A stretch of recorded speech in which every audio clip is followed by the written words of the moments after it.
Welcome to Gridiron Ring, live right here on Periscope for live reactions, play-by-play of WWE Monday Night RAW here this evening, April the 22nd, 2019. Be sure to share this on social media. Chat questions and comments always greatly appreciated. Like, follow, and subscribe to Gridiron Ring and myself, Cool Hand Luke 96, Gridiron 18, and Cool Hand Luke 96 on social media. Monday Night RAW is live right now in Des Moines, Iowa.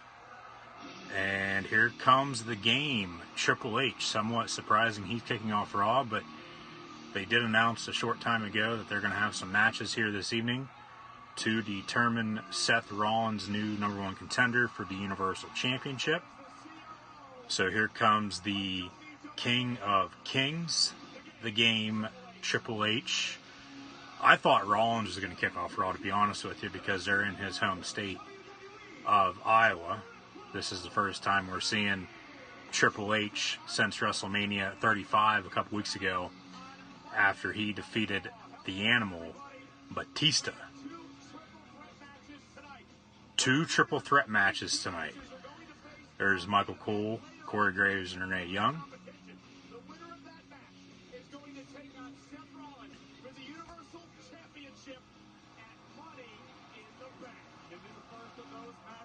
First triple threat match, Rey Mysterio, AJ Styles, and the United States Champion Samoa Joe. The winner will compete for Universal Championship opportunity. The other triple threat match, Drew McIntyre, The Miz, and the Lone Wolf Baron Corbin.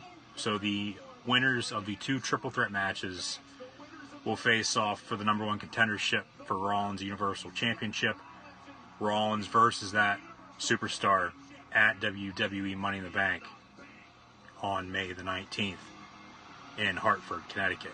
So Triple H in the ring, getting the crowd pumped up. Once again, guys, chat questions and comments always greatly appreciated.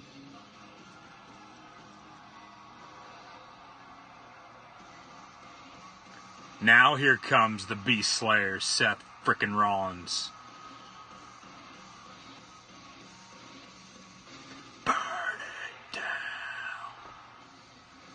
Iowa's own Seth Rollins.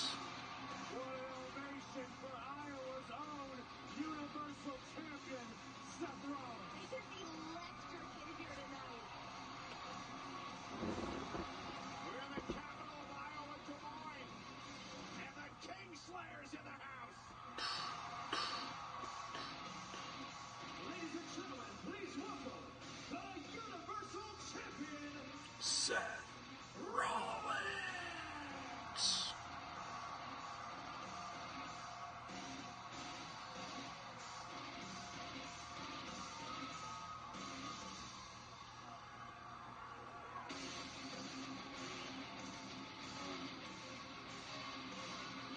Rollins has got a mic in his hand as well, so we will start off Raw with a promo with Triple H and Seth Rollins, it looks like. Rollins competed last night at a house show as Rollins and Triple H shake hands and hug it out. It was the Shield's final chapter at a regular WWE live event, a house show in Moline, Illinois, and they actually made it a network exclusive on the WWE network. And the Shield defeated Baron Corbin, Bobby Lashley, and Drew McIntyre. It's too surreal for me, man, to be standing here in the middle of this ring in my home state. After everything that we've been through together, and everything that we've been through together, to be standing here with this around my waist, it doesn't get more surreal than that. Triple H extends his hand one more time. Weeks ago at WrestleMania, I was in the fight of my life. Both these men victorious a couple weeks ago at WrestleMania. Slayed the beast and brought the title home. Rollins defeated Lesnar, Brock Lesnar, to become Universal Champion, and as I said a moment ago, Triple H defeated Batista. welcome home chants for Rollins, as he is originally from the state of Iowa, the Hawkeye State. You did just that. You walked into WrestleMania a Kingslayer, and you walked out a certified Beast Slayer. You did what you said you were going to do. You stepped into that ring. You slayed the Beast. You stomped Brock Lesnar's bucket head into that ring. Stomped his bucket head into the ring 3 times. Three times. 3 stomps to Lesnar. Lesnar, he'll probably come back at Money in the Bank, I'm thinking. Maybe cost Rollins his title, or end it in a DQ. So whoever faces Rollins at Money in the Bank will move on to do something else, because Rollins will probably face Lesnar, I'm thinking, at the Saudi Arabia show early June. They actually canceled, reportedly, Backlash a couple weeks after the Saudi Arabia show because they didn't want a couple pay-per-views in about a 2-week span. So burn it down chance.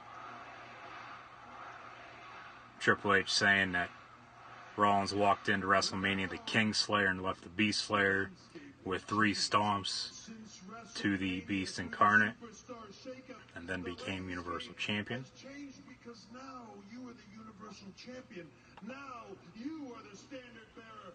Now you are the measuring stick. As Universal Champion, Rollins is the measuring stick, as he is the Universal Champion. Some strong words. Some kind words. Triple H. The Money in the Bank pay-per-view is right around the corner, and if anybody knows a thing or two about that Money in the Bank, it's me. Yep. Rollins turned on the Shield, won the Money in the Bank summer 2014, cashed in at WrestleMania 31 versus Brock Lesnar and Roman Reigns in the main event, and walked out WWE World Heavyweight Champion. Maybe one of the greatest cash-ins in WWE history for the Money in the Bank. but don't put the cart before the horse. You shouldn't be worrying about who climbs the ladder and takes down that Money in the Bank contract. You need to be worried about who you're defending the Universal Championship against that night. Triple H says Rollins needs to worry about who he's going to face at Money in the Bank rather than who's going to win the briefcase. 2 triple threat matches to determine the number 1 contenders for the number 1 contendership later on tonight. I assume he is still in Las Vegas licking his wounds. Triple H says Lesnar, he assumes, is still in Las Vegas, So what's next? which more than likely he's up north across the border What's next? And at his home. we are going to find out right here. Rollins asked Triple H, what's next? The best of the best. The best in the best are now on Monday Night Raw. What's next? I wouldn't be surprised if they say who's next and they bring back Goldberg, which would make no sense whatsoever, but knowing WWE, I wouldn't be surprised one bit. Okay, so 2 triple threat matches. We'll have 2 winners, and then they'll face off in the main event for the number 1 contendership to face Seth Rollins at Money in the Bank for the WWE Universal Championship. All right. Good. He says, all right, good, best of the best. Now here comes the current United States champion, who is now on Monday Night Raw. Came over in the shake-up last week, even though they didn't announce anything because he was sick with the flu. The Samoan submission machine, Samoa Joe. So allow me to make this a reminder that I do He's awesome. what I want.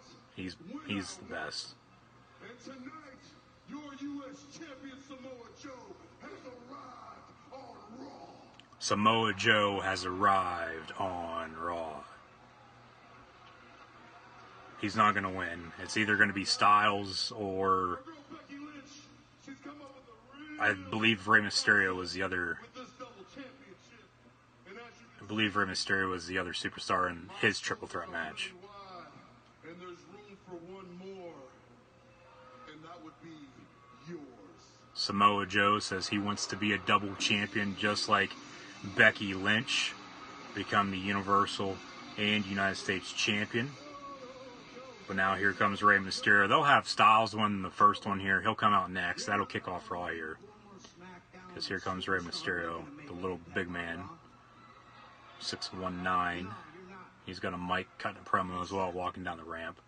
I didn't come to Raw just to hang out and drop knowledge.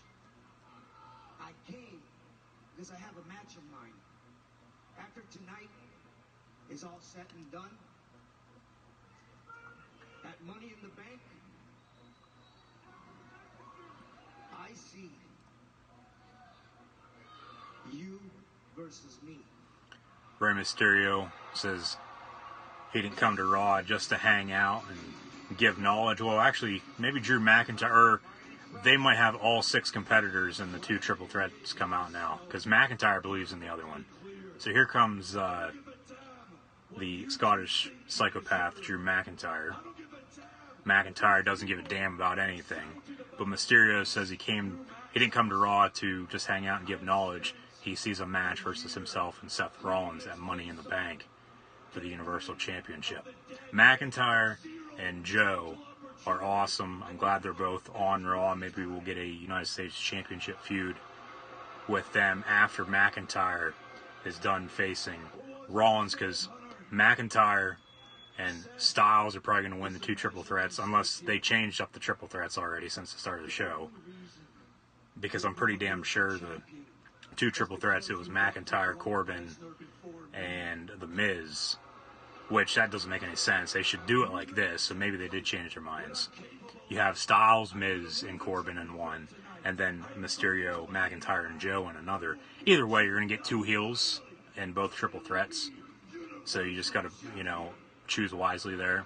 McIntyre face-to-face now with Rollins. Awesome. Here comes The Miz, so they are going to have all 6 competitors in the 2 triple threats come out now and talk smack on one another, and then we'll have to see what triple threat's going to kick off Raw.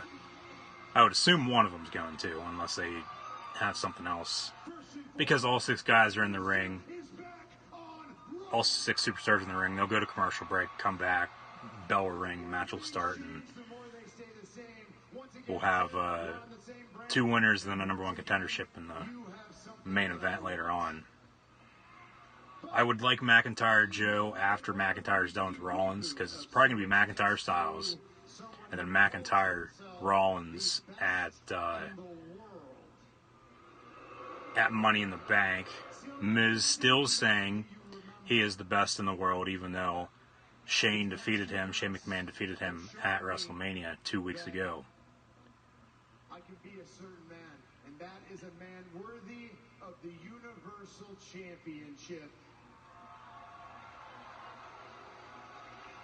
And I can't think of a more must-see match to headline Money in the Bank than Seth Rollins versus The Miz.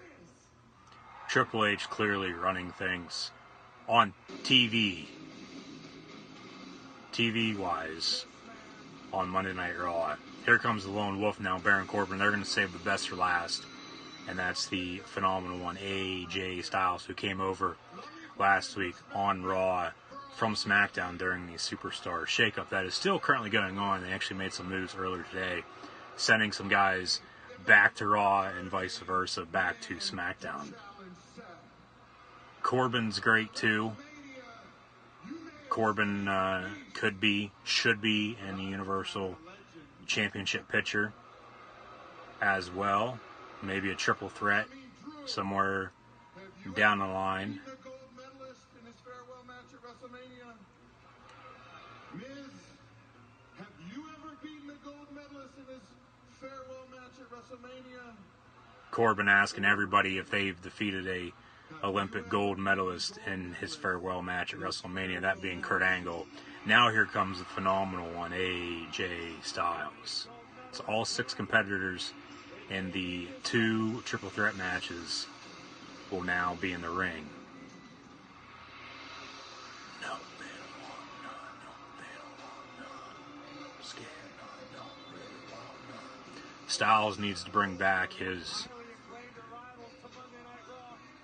red gear that he would wear sometimes on SmackDown, but with him being on SmackDown, he normally wore blue. Wore green, I believe, a little bit as well. Some black and yellow, but I believe this is the same gear he wore at WrestleMania, to be honest with you. So he'll probably wear this for a little while. But we got Blue Balor now on SmackDown. Finn Balor's on SmackDown as the Intercontinental Champion. Here comes AJ Styles. He's in the ring now, also with a mic. Chat questions and comments. Greatly appreciated, guys. Thank you guys for tuning in and joining. So, we have Triple H in the ring, along with two champions, Seth Rollins and Samoa Joe, Drew McIntyre, Baron Corbin. We have AJ Styles. Chance Styles is now in the ring, alongside The Miz and Rey Mysterio as well. So we're going to be in for some good wrestling here tonight on Raw. Wow, Corbin, don't you ever shut up? I mean, come on. Your face is almost as annoying as your voice. Styles says Corbin's face is almost annoying as his face, and don't you ever shut up. Jay Styles, Monday Night Raw. Styles and Reigns traded spaces and traded spots. Roman, his yard is now SmackDown Live. Monday Night Raw is the house that AJ Styles built. So,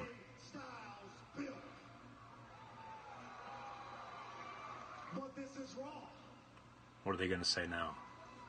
So I'm going to give the WWE Universe what they've always wanted. You see, at Money in the Bank, it will be Seth Rollins versus the phenomenal AJ Styles for the Universal Championship. They could make it a triple threat with Rollins, Styles, and McIntyre, because they could have a disqualification in the main event later on. This is what you were talking about, huh?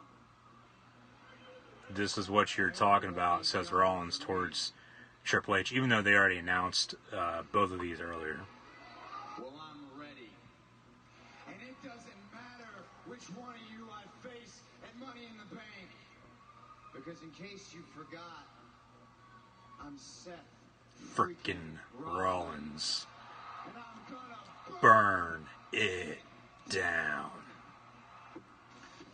Rollins says he doesn't care who he faces because he's Seth frickin' Rollins and he's going to burn it down.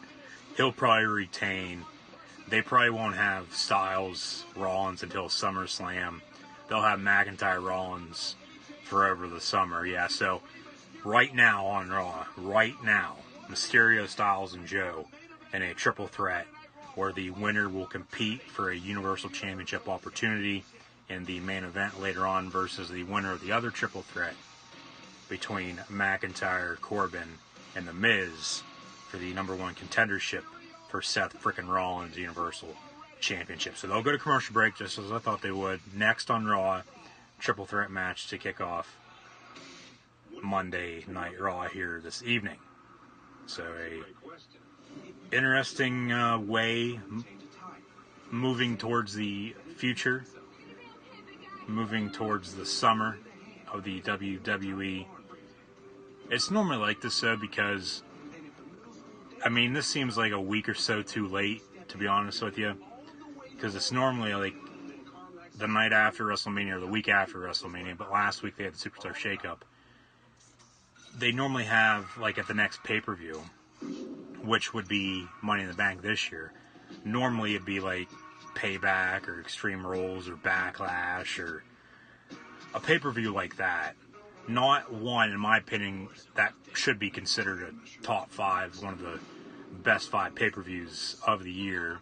Money in the Bank being in that with the Royal Rumble, WrestleMania, SummerSlam and Survivor Series. Because with Money in the Bank, you have the Money in the Bank briefcase. Whoever wins it, they have that, and then they have the opportunity to cash in and win a championship within a year, a calendar year, full calendar year. So Money in the Bank is one of my favorite pay-per-views to watch because there's so many different things that they could. There's so many options that they could go with to move forward, and then maybe if they don't think this guy's ready now, well, put the briefcase on him. Maybe he's going to be ready in 6 months from now, and you have him cash in then and become champion for the first time, or have him win the briefcase once again in his career. And maybe if he lost it, maybe if he didn't successfully cash in like Braun Strowman or Baron Corbin the past 2 years, maybe they have them win it once again this year, and then they have them successfully cash in this time around. But we'll see what happens. But normally, like at the next pay-per-view, they have like a fatal 4-way or a fatal 5-way for the championship, whether it's on Raw or SmackDown.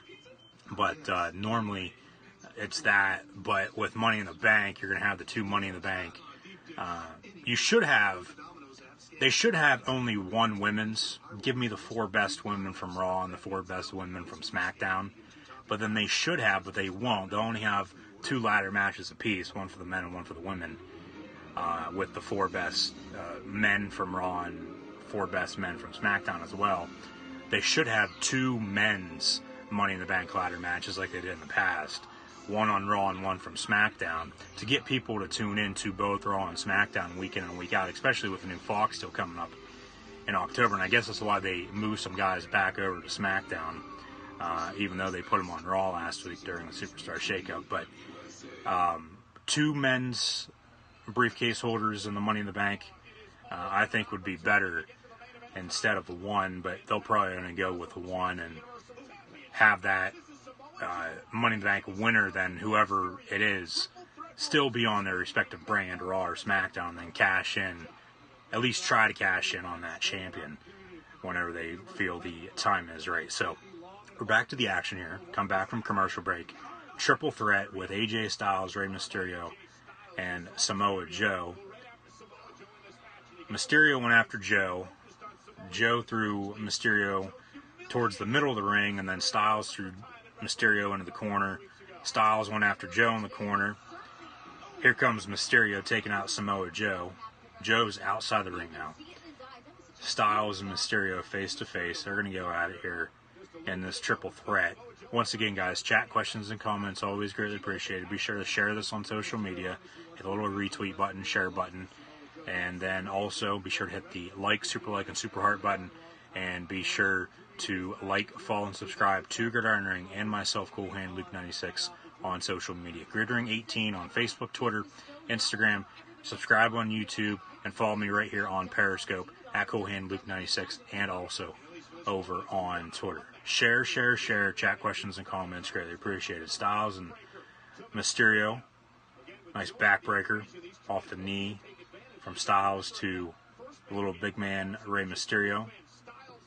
Styles jumps over the top rope. Knee on the apron to Samoa Joe, who's trying to get back in the ring.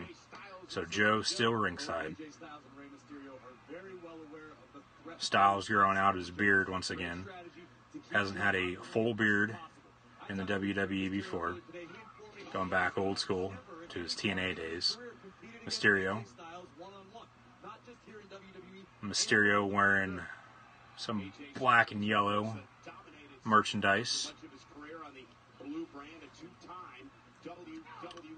Mysterio with a nice forearm to the midsection to AJ Styles. Styles going for a cover here after another backbreaker. Cover 1, 2, kick out. John Cone, your official for this match. See the replay here. Nice move by Styles. Styles now teasing for the Styles Clash. Mysterio rolls out of the ring.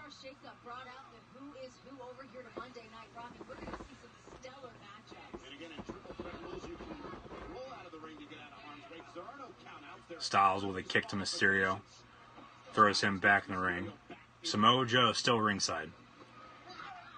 Styles is going to go for another Styles clash. Mysterio trying to get out of it. Grabs the bottom rope. Powerbomb position now. Mysterio reverses it. Cover Ray on AJ. 1, 2 before Samoa Joe breaks it up. Kick to the back, the phenomenal one from the U.S. champion. Joe throwing Mysterio in the corner.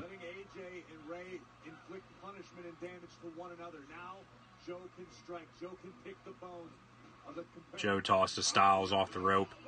Nice shoulder tackle from Samoa Joe to AJ Styles. They've done most of their battle versus one another in TNA, but their storyline that they had, I believe it was last summer at SummerSlam versus one another, was some of the best work they have ever done, in my opinion at least, getting the family involved. Oh, Wendy. Daddy's home. Styles. Well, hold on. Mysterio out of the ring. Styles through cover. 1, 2, kick out by AJ. Styles through Joe in the corner. And we go to commercial break. So, no split screen commercial. Normally, split screen commercials are only on SmackDown Live. So be sure to tune back in tomorrow night to see some of those. I'll be live right here on Periscope once again tomorrow night for live reactions, play-by-play of WWE SmackDown Live, as we might see Finn Balor versus Andrade once again. We saw that last week on Raw, and Balor's last match on Monday Night Raw for the time being in a non-title match, and Andrade ended up winning in his debut on Raw, and then Balor ended up going to SmackDown the next night. But yeah, I'll be on Periscope here tomorrow night doing live reactions, play-by-play of the blue brand in the WWE SmackDown Live. And then this Thursday as well, the first round of the 2019 NFL Draft, I'll also be live right here on Periscope doing some more live reactions, play-by-play. So be sure to tune back in.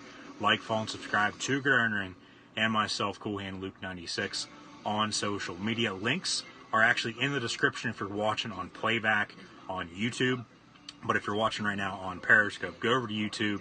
If it's going to be the easiest way for you, go over to YouTube, go to the latest video. Should be the live stream from last Wednesday night, NFL schedule release. The links for social media are in the description. They're in the description of all the videos. They're actually also in the channel art over on Gridiron Ring's YouTube channel as well. So everything's behind me on the big board too. So if you just want to take a screenshot to make it last longer, take a screenshot of this live stream right now. And then go like, follow, and subscribe to Gridiron Ring, Gridiron 18, and myself, Cool Hand Luke 96, on Facebook, Twitter, Instagram, YouTube, and right here on Periscope.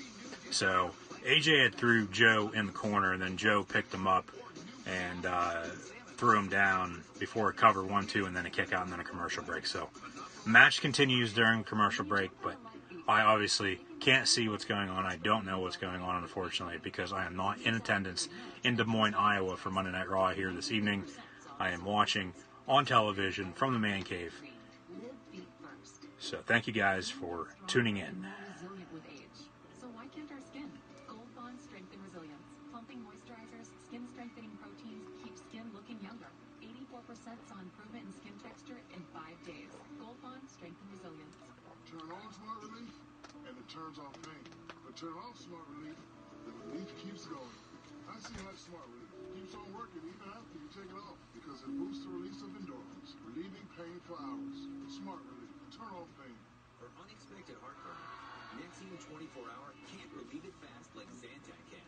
Where Nexium can take 24 hours, Zantac works in as little as 30 minutes to prevent or relieve heartburn. Zantac. Eat your way, treat your way.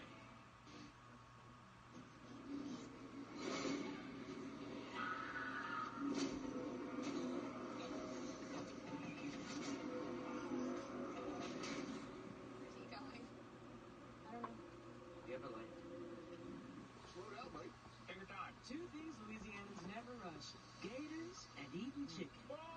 Four pieces left. So hurry in to get 4 tenders and a biscuit for just $3.99.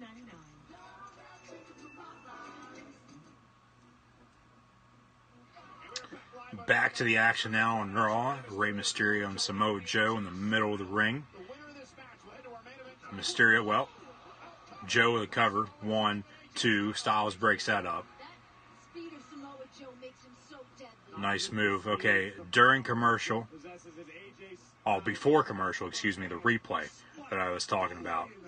Nice slam from Joe to Styles in the corner, and then a cover before a kick out. Now we're back to the action. Like I said, Mysterio was working with Joe before Joe with a nice move as well on Rey before AJ broke it up. Nice Pele kick from Styles to Samoa Joe. Cover. 1, 2. Rey Mysterio breaks that up. Thank you guys for tuning in and watching here this evening. Chat questions and comments. Greatly appreciated. Nice replay there of the Pele kick with AJ and Samoa Joe. I'll get to those chat questions and comments here in a second. The winner of this first triple threat match will face off later on in the main event versus the winner of the other triple threat match to determine the #1 contendership for Seth Rollins' Universal Championship. That match will take place at Money in the Bank next month. Nice DDT from Rey to AJ. So it's AJ Styles, Samoa Joe, and Rey. Rey has Samoa Joe in the 619 position now. Rey going swinging, and Samoa Joe moves out of the way. Rey over the top rope, though, takes out Samoa Joe. So AJ Styles, Samoa Joe, and Rey Mysterio in this triple threat. The other triple threat, Baron Corbin, Drew McIntyre, and The Miz, who came over to Monday Night Raw last week during the Superstar Shakeup. Thank you, thank you, thank you. I do as well. So Rey looking to go up top. Rey looking to go up top to take out Samoa Joe, but here comes AJ Styles. Nice headbutt from Styles to Rey. Might be getting a superplex here. Or what are we going to see here? Maybe a superplex off the top rope to the ringside area with Samoa Joe taking out Joe. I thought Joe maybe would have come back in the ring to do the superplex in the ring then at that point. But, well, here comes Joe. Joe's going up top now. He's on the middle rope. Maybe a big muscle buster here from Samoa Joe to both Rey Mysterio and AJ Styles. My God. Samoa Joe takes out both Rey and AJ. All three superstars down. The official, the Zebra, John Cone here for this match, checking in on all three superstars, Samoa Joe, AJ Styles, and Rey Mysterio. Nice replay here of the match, of the... Oh my God. Rey hit hard. Rey hit real hard, it looked like. Nice pin there from Samoa Joe on AJ. Nice kick out. Going for a cover once again. 1, 2, kick out. So triple threat match continues.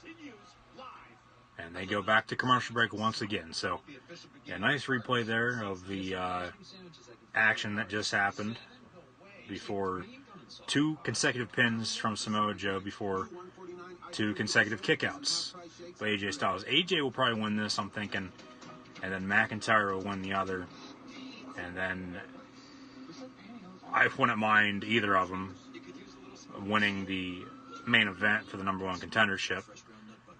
And then, because we've been hearing it's going to be McIntyre and Rollins for, like, the summer. For Money in the Bank, potentially, maybe. We'll see. But more so Extreme Rules, middle of July in Philadelphia. And then SummerSlam, I'm thinking it's going to be now Styles and Rollins, since Reigns went to SmackDown and Styles is now on Raw. Reigns will face Kofi more than likely at SummerSlam, unless they have Kofi lose the title before that, and then have Roman win the WWE Championship once again. But, you know, the Saudi Arabia thing, the Saudi Arabia show, early June, canceling Backlash. Now I'm not going to have that, reportedly middle of June, because Saudi Arabia is like 10 days before that. The Friday, about a week and a half before. I think it's the Friday before the original scheduled Backlash out in California. I believe that was going to take place out in San Diego, if I'm not mistaken. But you still have Lesnar, and Lesnar, you know damn well he's going to be at the Saudi Arabia show, so they'll probably have his rematch with Rollins at Saudi Arabia, and maybe have, you know, a number one contendership match at that pay-per-view, whatever the hell it's going to be called, whether it's the Greatest Royal Rumble or Crown Jewel, like they were last year, the 2 times that they went over for the WWE Network exclusives. They might have another one of those then, and then move forward. Maybe have McIntyre win that then, and then have him face Rollins at Extreme Rules to get to that point. But it's probably going to be Styles and McIntyre, and then it's going to end in disqualification tonight. Maybe a triple threat at Money in the Bank. I don't know who they're going to have win the briefcase at this point in time. I really haven't thought about it.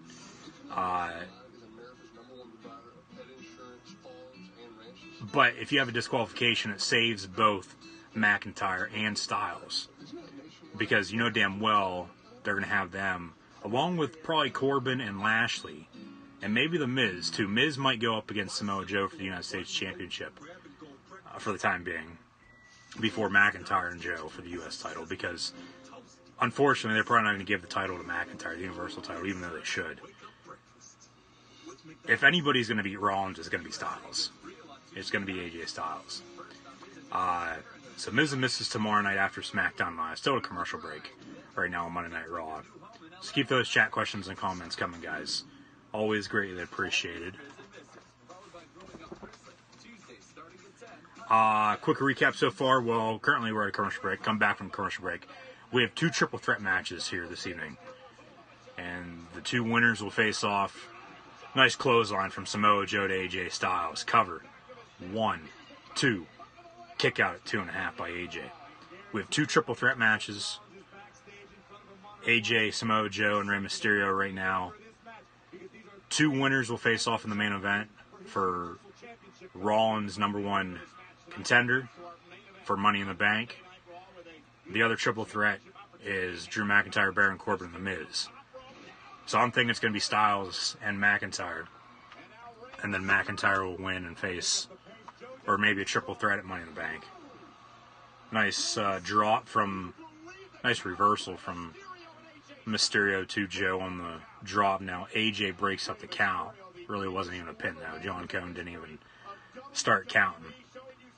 So that's all that's happened. We had Triple H come out first with Seth Rollins, and they're in Iowa, his home state. So Iowa's own Seth Rollins back home for Monday Night Raw here this evening with the Universal Championship. And then we had all 6 competitors in the ring as well, and then this triple threat match. That's all that's happened so far. That's all that's happened. But I'm thinking the main event tonight will end in disqualification. And then triple threat at Money in the Bank. Whoever they have win Money in the Bank, I don't know. Rollins, Lesnar at Saudi Arabia. McIntyre will get Rollins 619 from Rey Mysterio to Samoa Joe. Joe moves out of the way. Coquina clutch now. Middle of the ring. Here comes AJ though. Phenomenal form. Joe catches him midair. Coquina clutch on AJ now. AJ rolls through. Cover 1, 2. Kick out by Samoa Joe.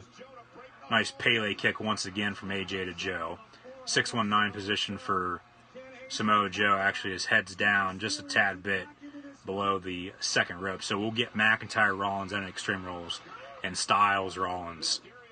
McIntyre, Rollins at Extreme Rules, and Rollins, Styles at 619 from Ray to Samoa Joe, AJ, and Seth at SummerSlam.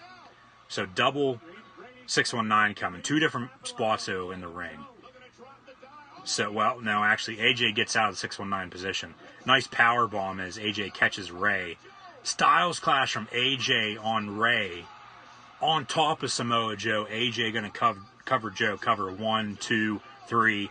AJ wins the opening match on Monday Night Raw here this evening. The first of 2 triple threat matches to determine Seth Rollins' new #1 contender for the Universal Championship. Nice segment there to go home. AJ Styles will fight on Raw tonight to be #1 contender for Universal Championship.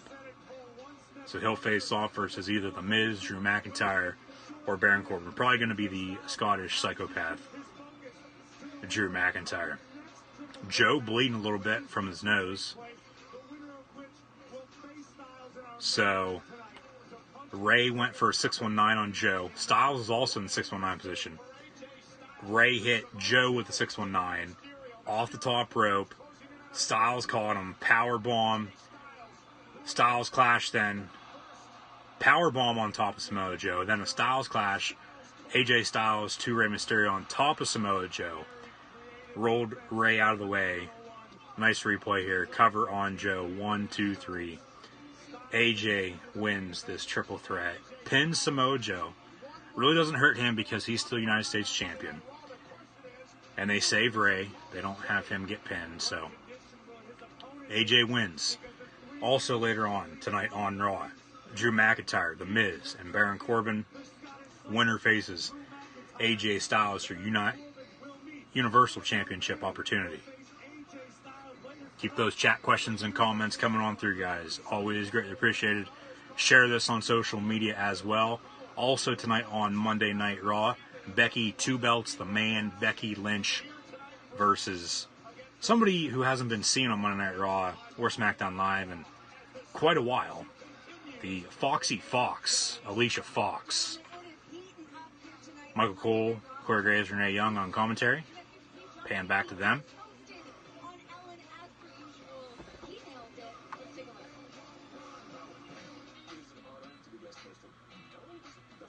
And this is courtesy of the Ellen DeGeneres Show. John Cena actually co-hosted the other day, this past Friday.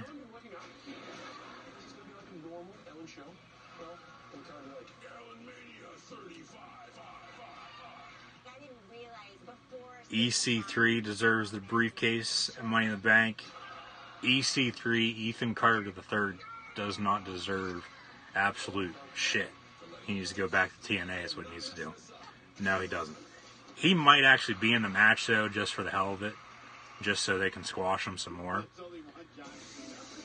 And now here comes Naomi. So a women's match on Raw next. She came over during the Superstar Shakeup last week as well. Yeah, don't say that. That's a sin. Yeah, EC3, he does not. You forgot a couple words before deserves. EC3 does not deserve the briefcase at Money in the Bank. That would be the correct statement. So yeah, EC3 no. If he, I swear to God, if they have him win it, I will quit watching WWE. I will. But they won't. They never will. What they should be doing during the WWE Superstar Shakeup is, okay, Billie Kay of the Iconics will face off versus Naomi up next on Raw. What they need to do during the Superstar Shakeup, you know how they normally release superstars after WrestleMania sometimes. Not really going to be doing it this year, though, because of other companies starting up, AEW, All Elite Wrestling, just to name a few. But the Pizzone at Pizza Hut is back. It's pretty damn good, so if you haven't had it, go get it. It's only $5. Yeah, no. Everybody has their own opinion on things, but no, she's nothing special. Thank you guys for the likes and the super likes, but what they need to do during Superstar Shakeup is actually like, okay, we don't know what we're going to do with you. Like, they're keeping superstars guessing. We don't know if we're going to put you on Raw or SmackDown. Well, we're literally going to put you on the street. Your ass is fired. And, why the hell? What the hell? Why not bring Vince's old friend back in on TV?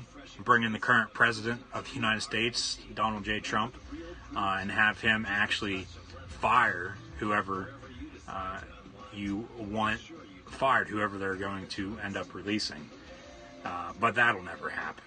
he probably never will be on WWE TV ever again. But that would get the ratings up. They're always complaining that the ratings are down. You know, get the president on WWE TV once again. That'll get people to tune in. Did I see the CM Punk thing? The Phil Brooks at an independent house show in a mask this past Saturday night, I believe it was. Yes, I did see that. So thank you for bringing that up. And reportedly he's been doing that for quite a while. But obviously they've been keeping it quiet. But yeah, I did see that. He came out, hit the GTS on whoever the hell it was, and then ran back out. And I guess the original plan was for him to actually unmask and give away his identity, but they, I guess, decided not to do that, and they just had him come in, hit the GTS on whoever it was, and then run back out. But obviously the news got out that it's reportedly CM Punk, but could be somebody else. Could have been Hideo Itami for all we know. He also does that move. A lot of other superstars can do that move too, so it could have been anybody, but I'd probably believe it was CM Punk because I believe that show was taking place around the Chicago area. So, and he's from Chicago originally, so, and that's where he lives at, so we'll see if it actually was him or not, and we'll see if he will be making a comeback to the world of professional wrestling sometime soon. You're in love with me. I'm hooked on a feeling. Ooga shaka, ooga, ooga, ooga shaka, ooga. But he's not coming back to WWE. He's either, if he does come back, I mean, do you guys think he'll come back to professional wrestling at any time in the future? If he does come back, it's either going to be to WWE or AEW. Whether or not, you know, he goes to AEW first and then WWE, you know, I don't know, nor do I really care. I mean, obviously, either way, I would still like to see CM Punk, Phil Brooks back in a wrestling ring because that's what he's been known for. You know, obviously his MMA career didn't go as planned, and he's not even a member of the UFC anymore, so showing some replays now from last week. Naomi and that was Bayley. Yeah, Naomi and Bayley, they defeated the Iconics in a non-title match. So Naomi will face off versus Billie Kay up next on Raw.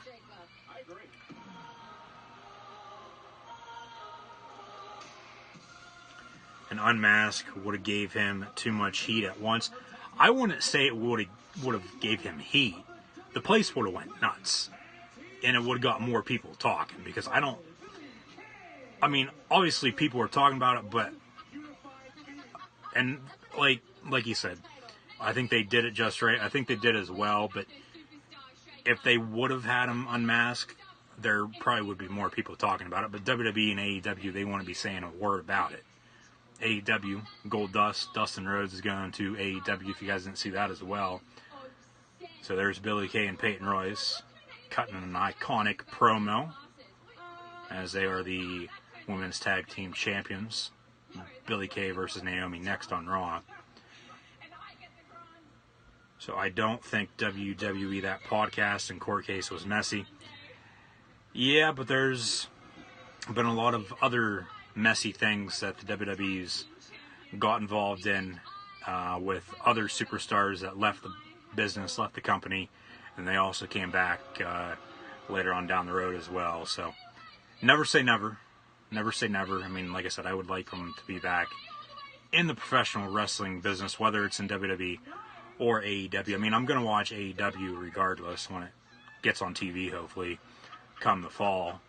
Hopefully they'll be announcing that sometime soon, so we'll see what happens.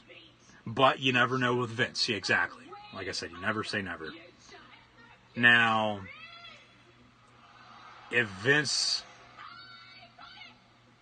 Punk wouldn't come back before Vince would sadly pass away, hopefully that's not for a while, but then at the same time, with how some things are being run, you know, you wish it was sooner rather than later. I shouldn't say that, but it's true sometimes. because you got to thank Vince for everything that he's done, because we wouldn't have the WWE right now if it wasn't for him. We wouldn't have Raw. We wouldn't have SmackDown. Sure as hell wouldn't have NXT without Triple H. So, bell rings, match underway now. Billie Kay versus Naomi. 1 count, kick out. But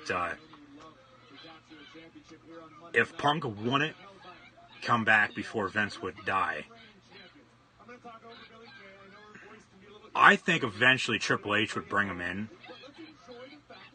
Whether or not, say he had, Punk be the leader of NXT then. I mean, I'm just throwing this out there. Probably won't ever happen, but you just never know. Maybe have him be like the new leader of Nexus. Nice clothesline from Naomi to Billie Kay. To bring him back in the fold that way, or... Because, I really haven't thought about Punk coming back, because, like you said, with everything that happened with the podcast, with Colt Cabana, the court case, just everything. Everything in general with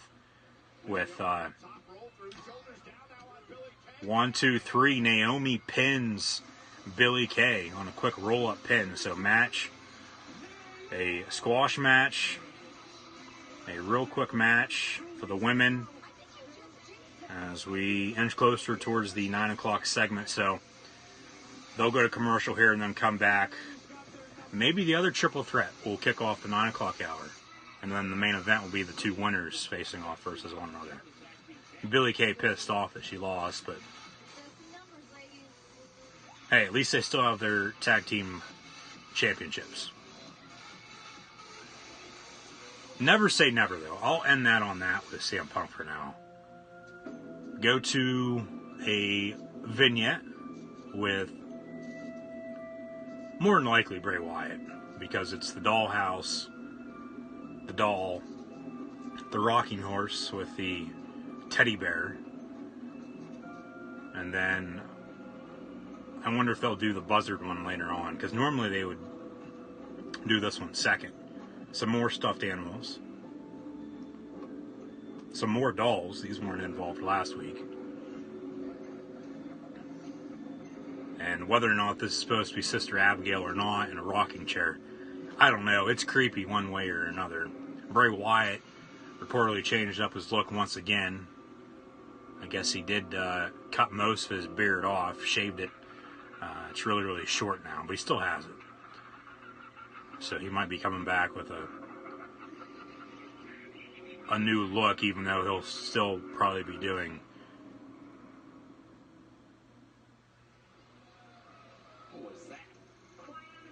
Yeah, okay. We're going to have the other triple threat match next. Michael Cole says, "What was that?" to that vignette. Bray will probably still be coming back, though, and doing his thing that he has done in the past. And hopefully they give him a push once again this time around. So awesome. Here comes The Miz. And we'll have the other triple threat with The Miz, Baron Corbin, and Drew McIntyre up next. The winner will face AJ Styles in the main event of Raw this evening.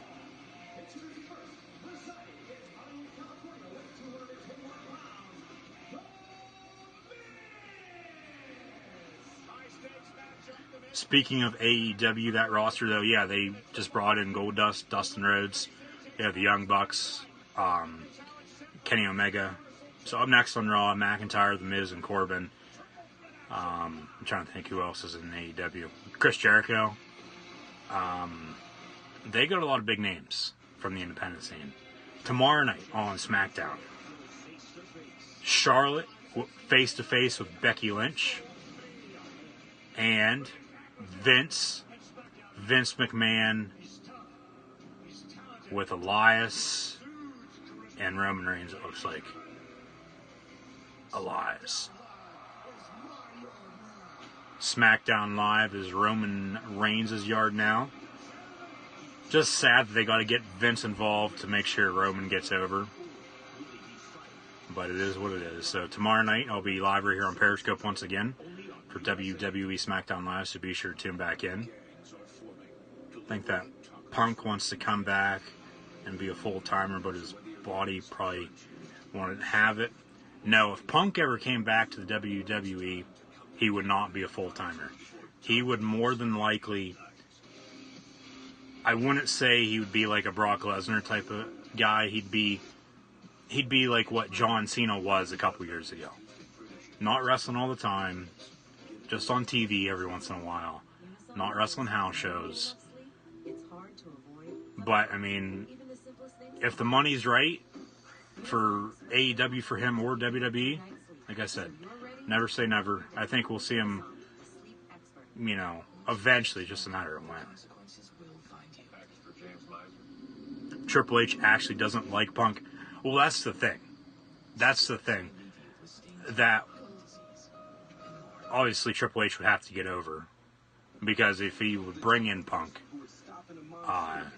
obviously money talks, but then they're going to be making money off of him.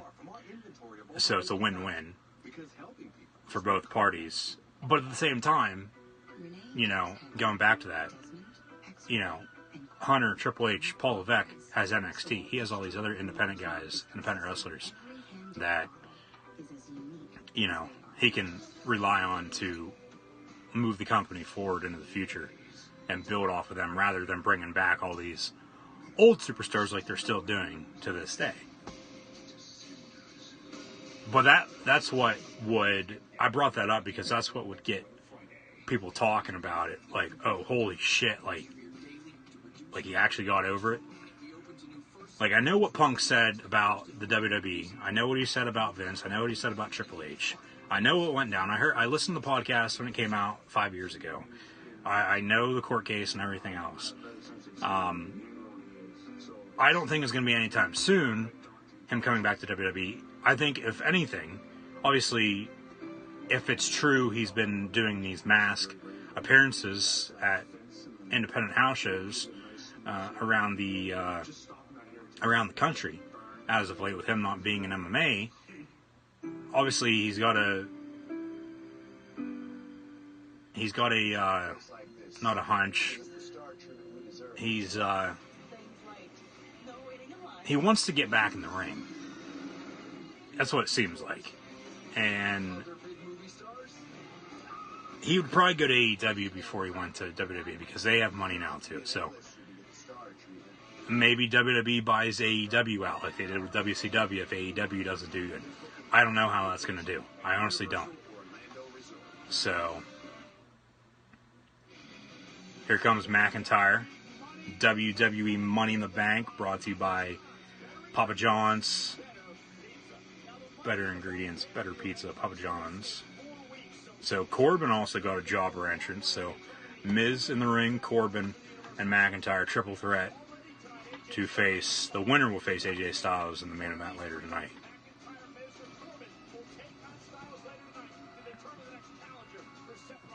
The teddy bear head is ripped off, and that vignette, I really wasn't even paying attention to that vignette because it's the same one we've been seeing, even though they did add a couple more stuffed animals and dolls to it. But yeah, I didn't see.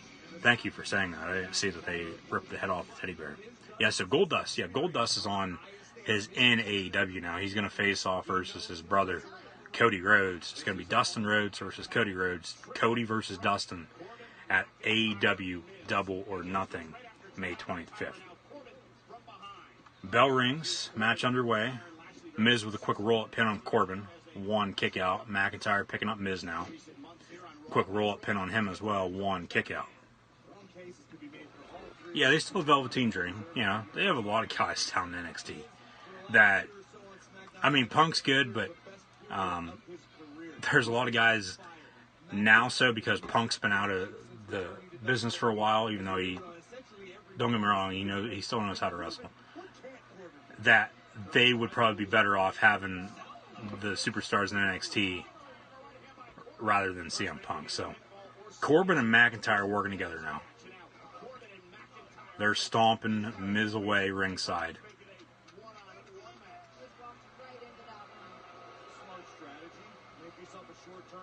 It was a bear. Okay. They might show it again. If not, they'll show it on SmackDown tomorrow, probably. So we'll see. I mean, I might look it up though later on. But that's looking like Bray Wyatt's going to be coming back. So McIntyre and Corbin still working together.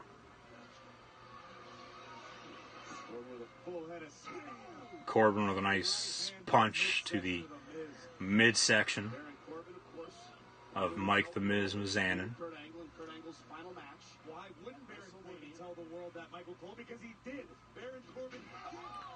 Miz moves out of the way. Corbin with a right hand to Drew McIntyre.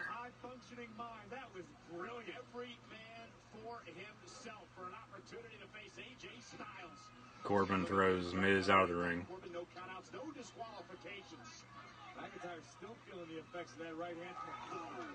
Corbin drives Miz into the barricade. Well, Rowan's still there. Eric Rowan's still in WWE.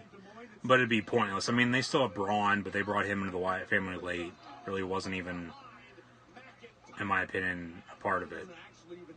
They just used that to get Braun over when he first came in. McIntyre with a nice kick to the back of the head of the Miz ringside. Rolls Miz into the ring now. And a nice vertical suplex. Cover 1-2 kick out by the Miz. Here comes Baron Corbin as well. McIntyre face to face with him now. Corbin saying, hey, it's every man for himself now. Nice boot to the face of Baron Corbin from Drew McIntyre. Yeah, Luke Harper requested his release. Maybe he goes to AEW. He would be good there. Ambrose, I don't think's leaving. I think he'll be sticking around. He's just taking time off. They'll bring him back like at the Royal Rumble next year or something. Here comes Corbin. Slides underneath the bottom rope in the corner. Clothesline on McIntyre. Quick roll-up pin from the Miz on Corbin. 1 kick out. The Dean Ambrose lookalike ref is officiating this match. Corbin goes shoulder first into the ring post. Yeah, once they bring Bray back in the fold, and who knows how long these vignettes are going to be going on for. He's going to be by himself. They'd be stupid, but they do it. I know they would. I could see them doing it, coming from a mile away. They would introduce other superstars to be a part of this new Wyatt family, which we all know the original Wyatt family of Bray, Harper, and Rowan. Luke Harper and Eric Rowan. So, nice clotheslines from corner to corner. From the Miz to Corbin and McIntyre off the top rope now. Takes out both Baron and Drew. They're making this match seem... Yeah, that's what it seems like right now. Miz is getting over. He's going to go for some yes kicks, some it kicks right now. Double it kicks on both Corbin and McIntyre. But yeah, this is how a match normally goes. Whoever won't win. McIntyre moves out of the way. Nice kick to the back of the head of Corbin from Miz. Whoever doesn't win, they have all their stuff they go through normally in the middle of the match. Drew's going to win this. I would be shocked if he doesn't win this. Now, if he doesn't win, Styles is going to win the main event. You'll have Styles Rollins at Money in the Bank then. But it's going to be Styles versus, or Rollins, Styles, McIntyre, triple threat at Money in the Bank. Rollins, Lesnar at Saudi Arabia show. Rollins, McIntyre, Extreme Rules, and then Rollins, Styles at SummerSlam. That's what I think's going to happen. That's right now, though. Obviously, things can change. McIntyre moves out of the way. Miz up on the top turnbuckle. Corbin runs into him now outside the ring. McIntyre, nice slap to the chest of the Miz. He's standing on the middle rope. Some of the size of Drew McIntyre you look at and think there is no way he possesses the agility and the balance to be effective. Has Miz up on his shoulders now.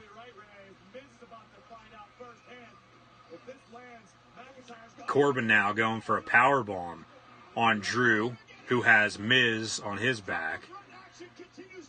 Nice powerbomb from Baron Corbin. They go to commercial break.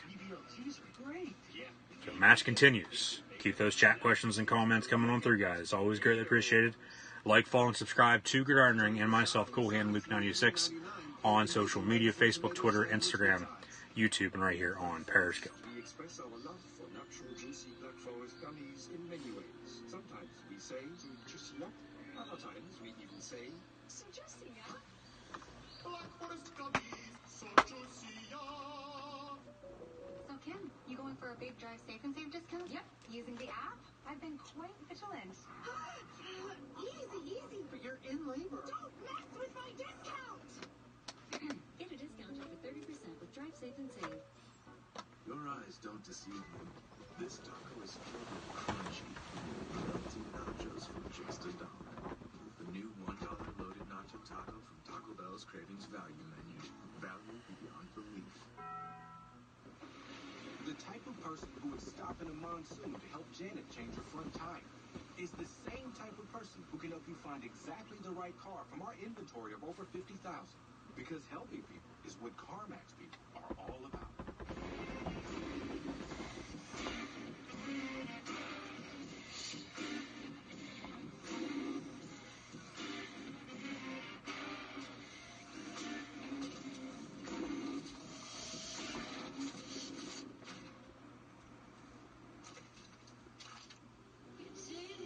New Magnum Ice Cream, double sea salt caramel.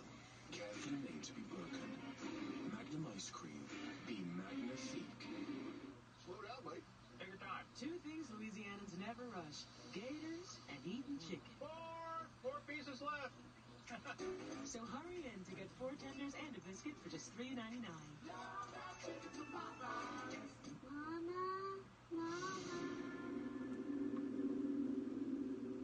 Why do I keep falling asleep during the day? What's making me so tired? I kept asking myself these questions. It felt like I was more than tired. Then I was diagnosed with narcolepsy. There are 5 major symptoms. I waited too long to take action, but you don't have to.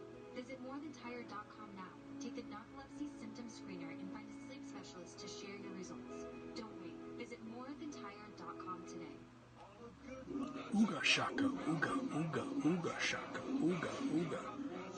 Ooga, ooga. Ooga shaka. Ah. Hooked on a feeling. I am believing. 'Cause you're in love with me. Said I'm hooked on a feeling. Ooga shaka, ooga, ooga, ooga shaka, ooga, ooga. Next, Ms. and Mrs. What's going to be on Ms. and Mrs. tomorrow night? Fantasy football for Mike, wearing his number 40 Cleveland Browns jersey, going shopping with no service during his fantasy football draft. Then he continues out in the car. So Ms. and Mrs. tomorrow night after SmackDown. Back from the commercial break here on Raw. Match continues.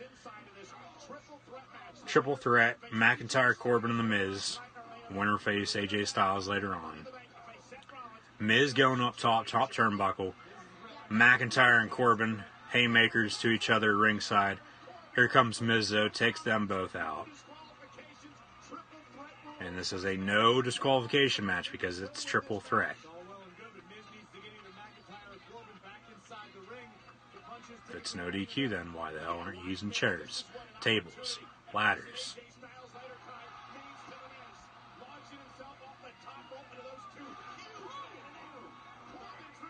So Miz throws Corbin into the timekeeper's area, throws him into one of the office chairs, rolls McIntyre back in the ring now. Nice elbow to the Miz from Drew.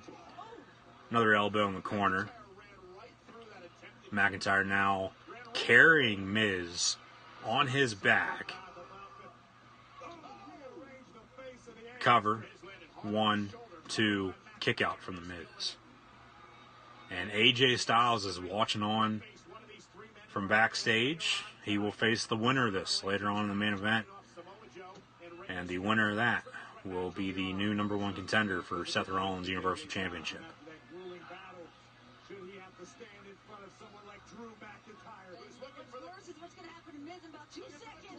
Claymore kick. Miz moves out of the way.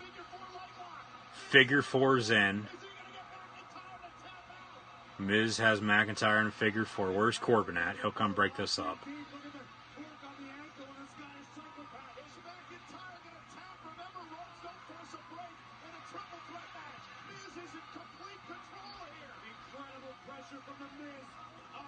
McIntyre throws the ref out of the way, then punches Miz in the face, but it's no DQ.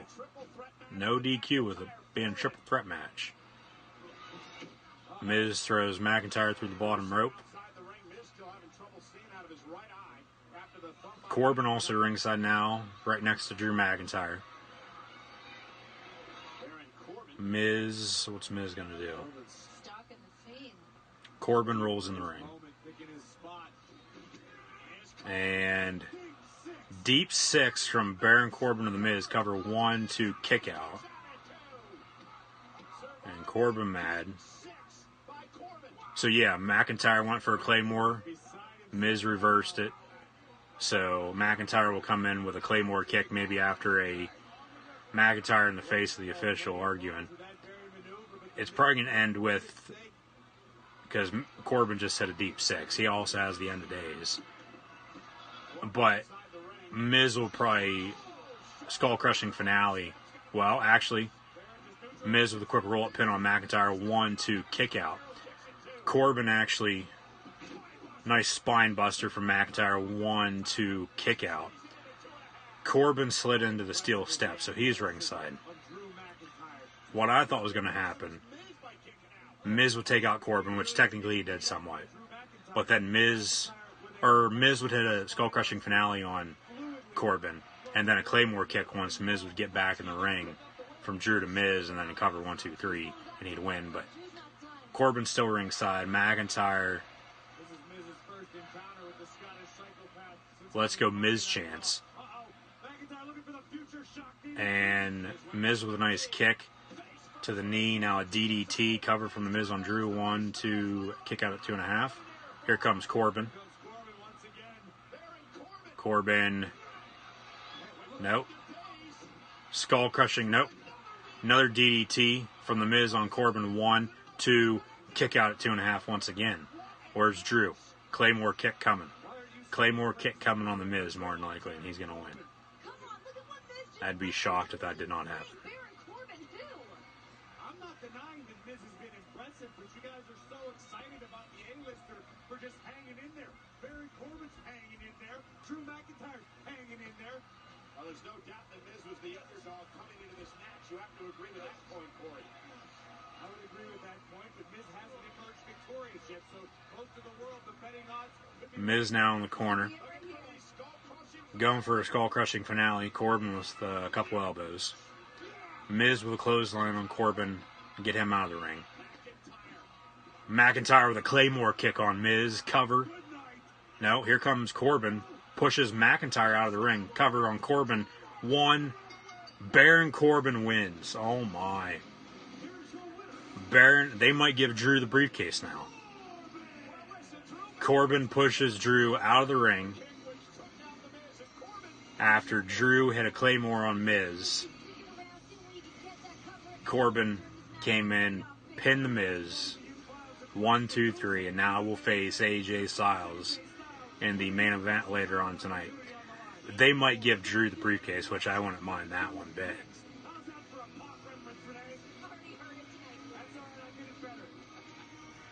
Okay, so it's still... We're going to get Styles and Rollins now at Money in the Bank, probably. Corbin Rollins at Extreme Rules. Maybe Corbin Rollins at Money in the Bank. And then SummerSlam, I don't know.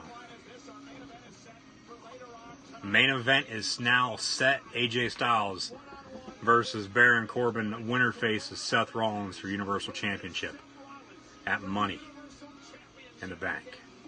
So that'll be the main event of Monday Night Raw here this evening. I wouldn't mind Drew with the briefcase. How about you guys? Would you like Drew McIntyre to be the Money in the Bank winner this year? So Styles versus Corbin. Excuse me, AJ. Maybe AJ wins the briefcase if he doesn't win tonight. AJ now getting interviewed Congratulations. by Charlie Caruso. Baron Corbin. And now tonight you two will meet in the main event. How do you deal with a man who is 6'8", 285 pounds? I wouldn't say he's going to pull Rollins. I wouldn't say McIntyre's going to cash in at WrestleMania, but yeah, EC3 is irrelevant. Drew would be a great choice. Yeah, I think he would. A former two-time United States champion, a Money in the Bank winner, and a man that beat Kurt Angle, well, in his last match. And all that's true, it is. But I got Corbin looking on from the ring, giving himself a round of applause as AJ gets interviewed backstage. But on top of that, I'm a two-time EC3 is the Michael Cole of the roster. In fact, the longest SmackDown champion in history. No, I mean, I didn't beat Kurt Angle, but on a regular basis. You did beat Kurt Angle, just not in WWE. You beat him in TNA. This isn't about comparing accolades. This is about me picking a fight with the biggest bully in the yard and winning. And I hope Seth Rollins is watching. Styles says he hopes Seth Rollins is going to be watching the main event. Wouldn't be surprised if he's ringside. The phenomenal AJ Styles. AJ certainly has his work cut out for him. Oh, here comes Sami Zayn, who turned heel 2 weeks ago after he lost to Finn Balor. AJ turning heel, I wouldn't mind that. We haven't seen that in the WWE. So, I mean, he's teased it a little bit when he was champion before, but they never went through with it. So, the thing is with Raw, as Sami Zayn makes his way down the ramp towards the ring, standing on the steel steps that are not connected to the ring because Corbin slid into him during his match. He's walking up the ramp now to go backstage. Sami Zayn, I guess he'll be in action next. So Sami Zayn on Raw right now, coming up next. The thing with, if they would turn Styles heel on Raw,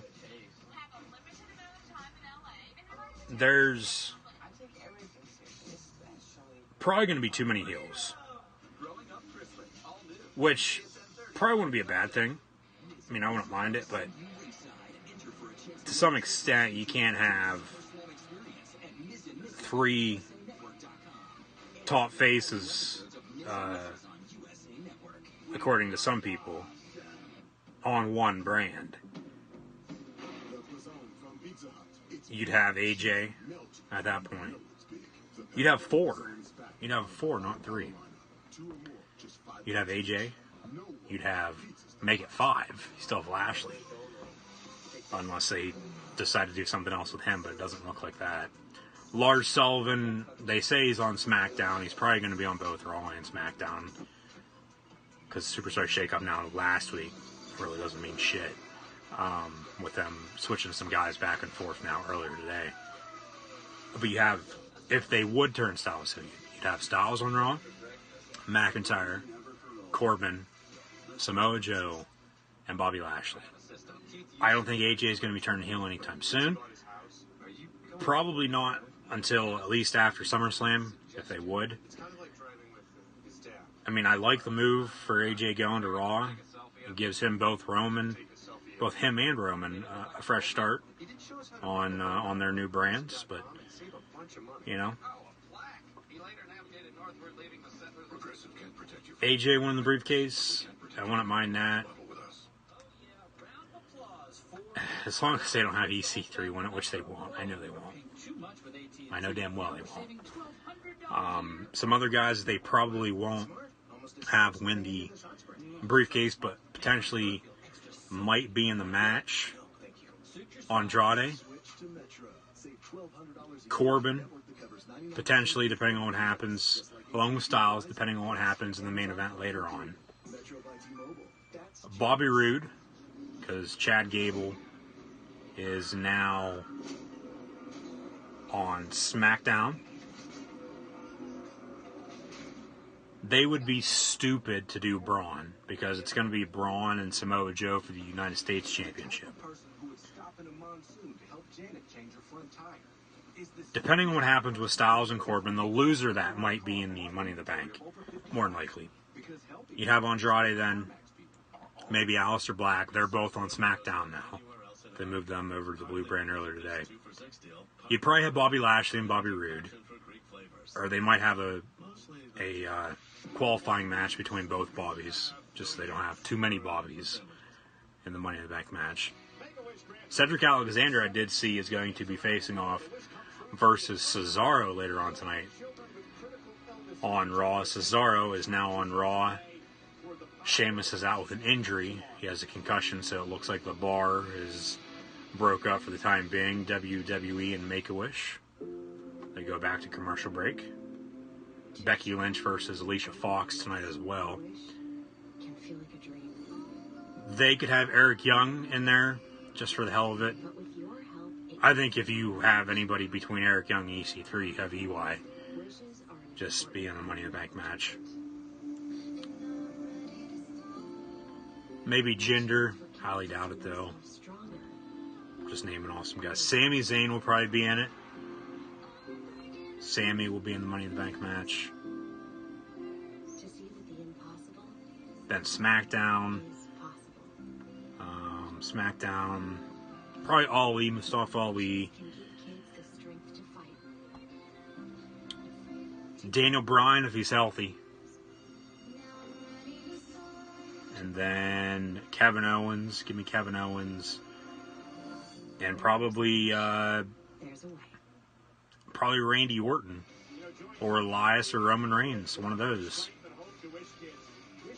Maybe even Rusev or Shinsuke Nakamura. So we'll see what happens. Sami Zayn in the ring with a mic. Let's see what he's got to say.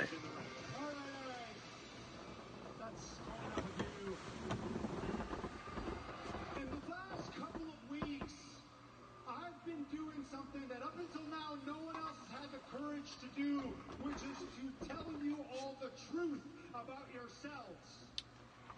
Sami Zayn, according to Zayn, he's been telling us the truth about the WWE Universe. Question, so does Paul Heyman only come out for Brock Lesnar? Well, yeah, besides CM Punk, well, he's worked with Lesnar more than anyone. And then he worked for Punk for a little while. And then he's been with Lesnar ever since. But Heyman has also worked with Curtis Axel and I believe Ryback, if I'm not mistaken. But Heyman's still a behind-the-scenes guy. He's probably in Des Moines, Iowa tonight for Raw, backstage, as a producer. And he's probably on SmackDown week in and week out, too. They bring him in when they need him, but he's only on TV for when Lesnar is going to be on TV, so. Sami Zayn with a couple images from his vacation when he was out with his double shoulder injury, him hiking. That's courtesy of Sami Zayn's Instagram. Another picture. He went to Norway. He went all over the world during his vacation when he was out with injury.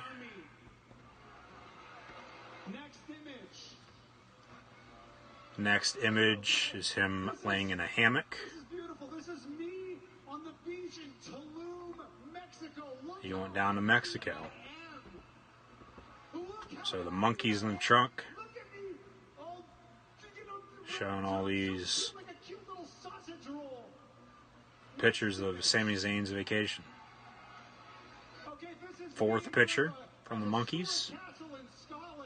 I wonder if Chris Jericho will continue to do that whenever he's in AEW. I really don't know how AEW is going to be. Like I said earlier, I don't know how the TV show is going to be. Reportedly, they're going to be going on TNT or TBS on Tuesday nights come October.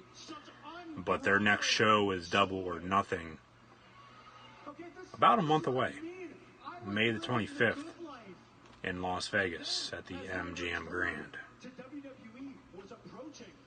All of a sudden, I start feeling feelings of depression, feelings of anxiety. Like a dark cloud was hanging over my head, and I couldn't figure out why. What was it about WWE that was making me sick? Was it the corporate structure that perhaps I don't really agree with, maybe? Or maybe it's the fact that when I come to work, I'm surrounded by other WWE superstars who, let's face it, are total egomaniacs. Sami Zayn calling the other WWE superstars egomaniacs. And reportedly everything he's saying is from him himself. These aren't scripted promos. Whether or not they are beats me, but the problem is us, the fans, the WWE Universe. The problem is each one of us.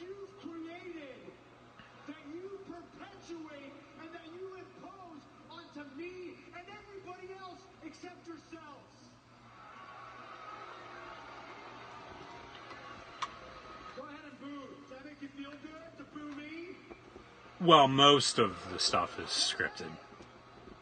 The Sami Zayn as a face, though, you think he's way better as that? No, he's better as a heel. He's 10 times better as a heel. You might not like him as a heel, but he's 10 times better. That's my opinion. Everybody has their own opinion.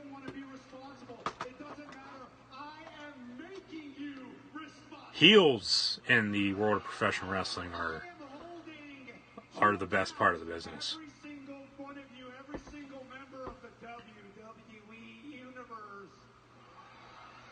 And you think you're going to get away with it because you all do it in like this tribe. He calls the WWE Universe a tribe. But it won't keep you safe from me. No, sir. No, sir. Trust me. Hey, trust me. I would much rather be back in Norway or in Iceland. Zayn says he would rather be elsewhere. Places that he went while he was on the shelf injured, rather than be in the WWE right now. Especially in Des Moines, Iowa, in farm country. Nothing bad about the Hawkeye State, but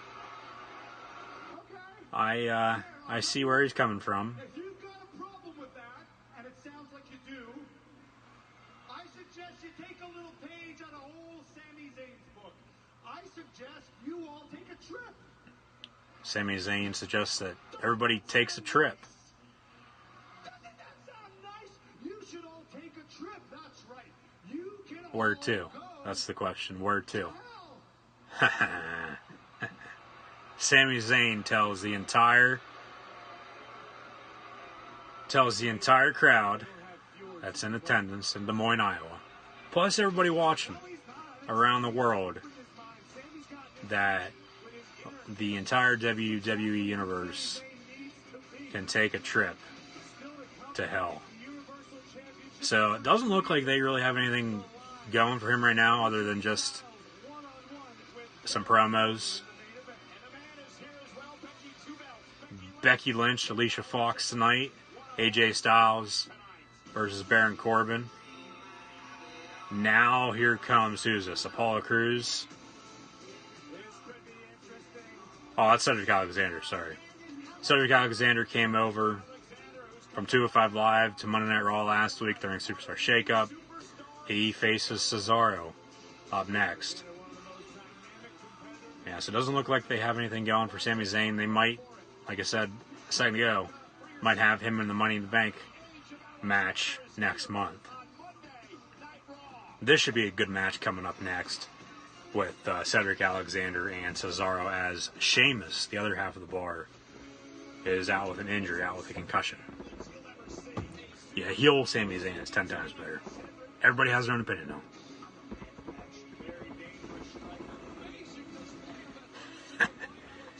I've never heard Sami Zayn been called as a Walmart brand punk until now, but that could not have been said any better. I can agree with you on that. Yeah, the heels are the best part. But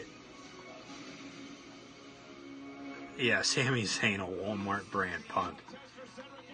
Like, he's okay. Cedric Alexander, Cesaro up next on Raw. He's nothing special. He's overrated, I think. Kevin Owens is the better of the two.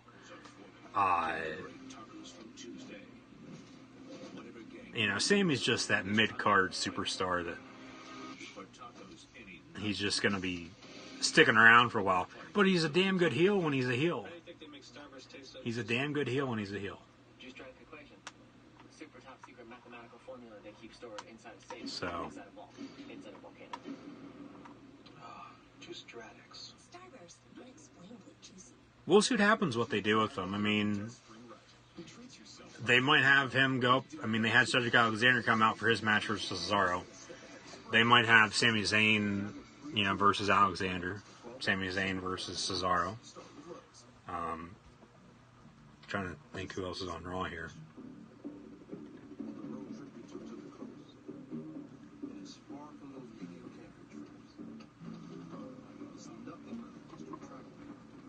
Sami Zayn maybe versus Eric Young. Out here, it's not where the seat takes you, but who it makes you. Get up to a $40,000 bonus. Maybe we get Sami Zayn, Bray Wyatt, because Lars is on SmackDown now. Unless they put Bray on SmackDown.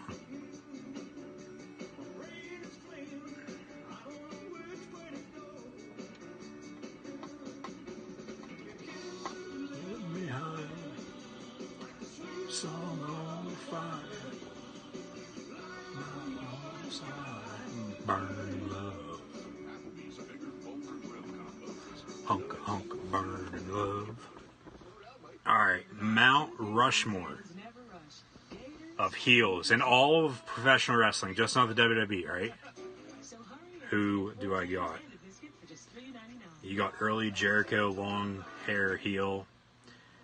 I got Jericho as a whole, just not that. Jericho would have to probably be on that list, yeah. I mean, would you consider Stone Cold a heel? Going up against the Boss? Stone Cold would have to be the number one heel on Mount Rushmore, if you consider him a heel. But technically, he's still a babyface because everybody loved him. All professional wrestling. Mount Rushmore of heels. That's a great question. Never been asked that before, so I would agree with Jericho, but as a whole, just not back in the late 90s, early 2000s, when he had his long hair.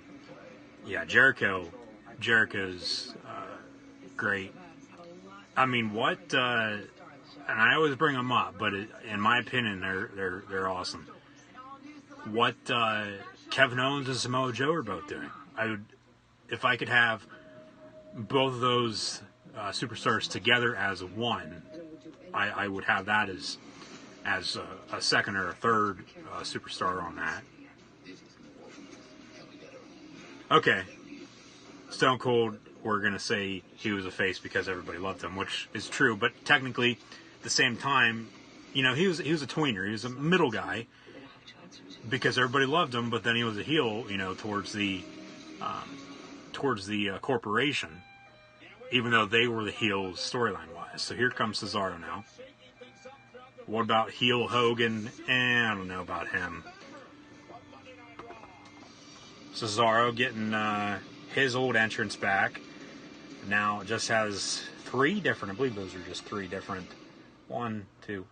three different pictures of Cesaro flashing up on the Titantron as he walks out.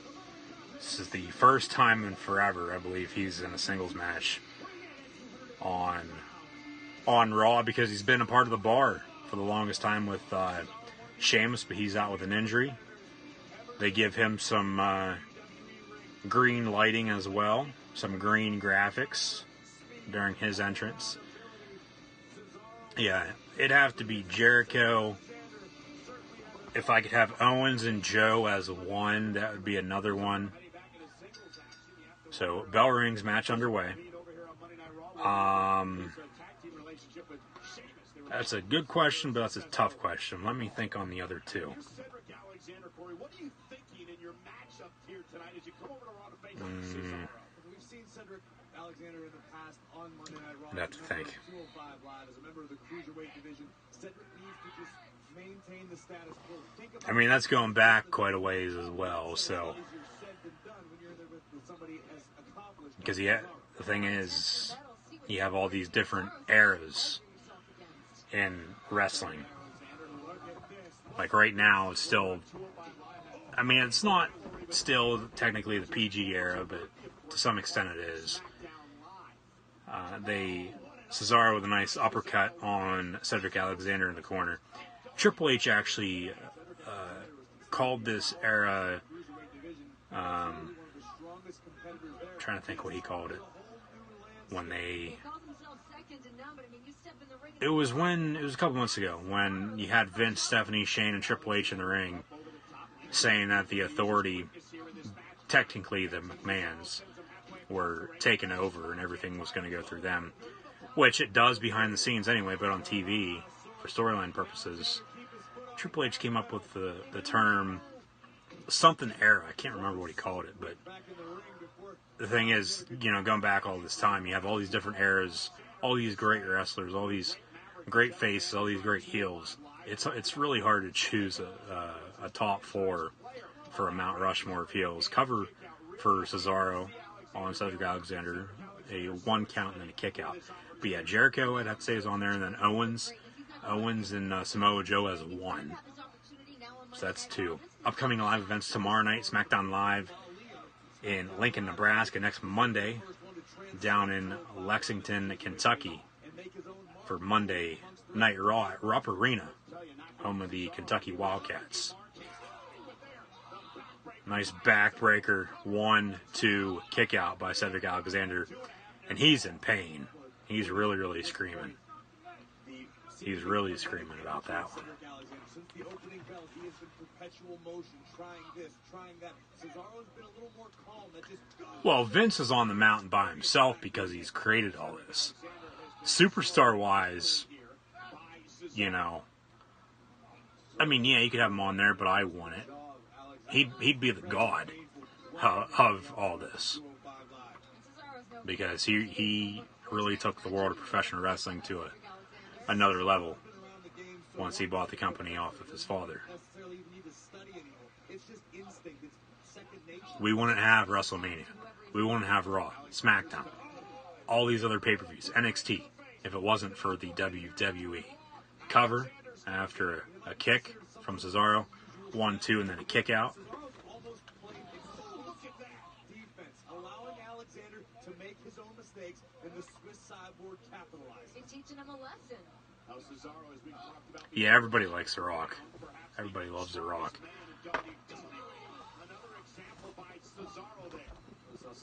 Corbin's pretty damn good, but he hasn't been around that long. Another cover, 1-2 kick out by Cedric Alexander. Cedric Alexander into the mat for maximal impact. Watch this. That affects Cedric's leaping ability, any sort of kicking ability. Cesaro knows exactly what he is doing. This is surgical precision. Well, and he understands that Cedric Alexander, his entire game, well, most of it anyway, is the high-flying ability, flying around the ring. Cesaro not allowing that to happen, completely controlling Alexander here. Yeah, you take away Cedric Alexander's aerial ability, that's going to take away a huge bit of his artillery.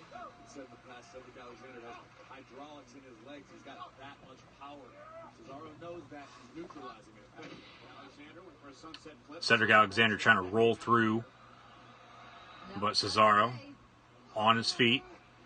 picks up Alexander by his neck. Roll through for Alexander, cover 1-2. Nice chop to the chest of Cesaro. Cedric Alexander should be going for a ride here very, very soon. Cesaro should be taking him swinging, but nice forearms from Cedric Alexander to Cesaro. Nice elbow now to the side of the head. Drop kick to the knees.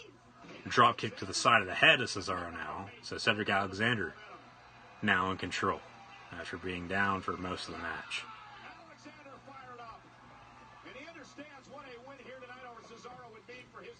Cesaro now in the corner, tosses Cedric Alexander over his shoulder, over the ropes. Nice kick from Alexander to Cesaro now. Cesaro picking up Cedric Alexander, vertical suplex, no. Nice elbow. Cedric Alexander picks up Cesaro. Cover. 1, 2, kick out at 2.5. Match continues. Keep those chat questions and comments coming on through, guys. Always greatly appreciated. Like, follow, and subscribe to Gridiron Ring and myself, Coolhand Luke 96, on social media. Facebook, Twitter, Instagram, YouTube, and right here on Periscope. Uppercut reversed. Cesaro missed with a clothesline. Nice kick to the side of the head from Cedric Alexander to Cesaro, who rolls out of the ring. Cedric Alexander going flying now, it looks like. Suicide dive maybe through the middle rope. Over the top rope to take out Cesaro. 1 count from the ref. Cedric Alexander rolls Cesaro back in the ring. And Cedric Alexander looking to go up top. Off the top rope. Nice uppercut in midair from Cesaro and Cedric Alexander. Cover 1, 2, 3. Cesaro pins and defeats Cedric Alexander on Monday Night Raw. Cesaro victorious, your winner. We just don't set the bar. We are the bar. He actually says, I don't set the bar, I am the bar. So it looks like they'll continue the bar for now. Sheamus just out of action right now with an injury. Replay now of Alexander going over the top rope, going flying, taking out Cesaro, and then an uppercut from Cesaro off the top rope in midair on Cedric Alexander before covering and pinning. 1, 2, 3.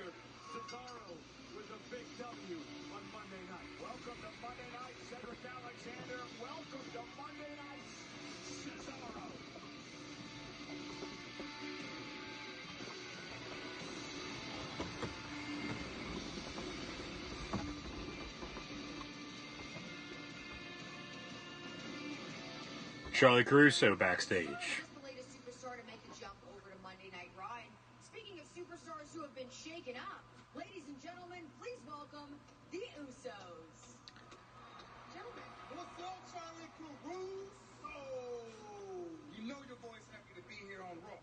We done went over there and turned smack. Charlie Caruso hyping up the Usos. Usos interview with Charlie Caruso.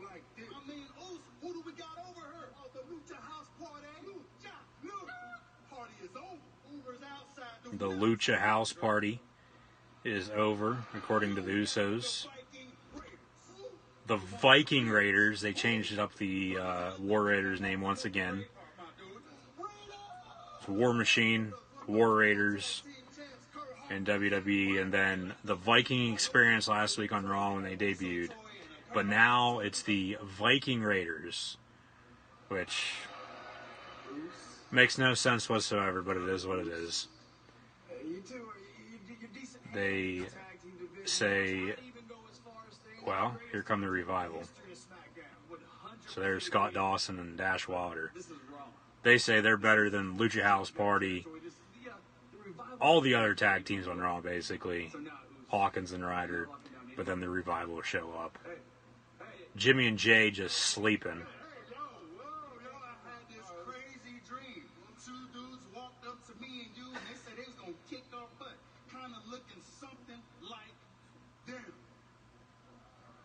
Looks like we'll get the Usos versus the Revival on Raw tonight.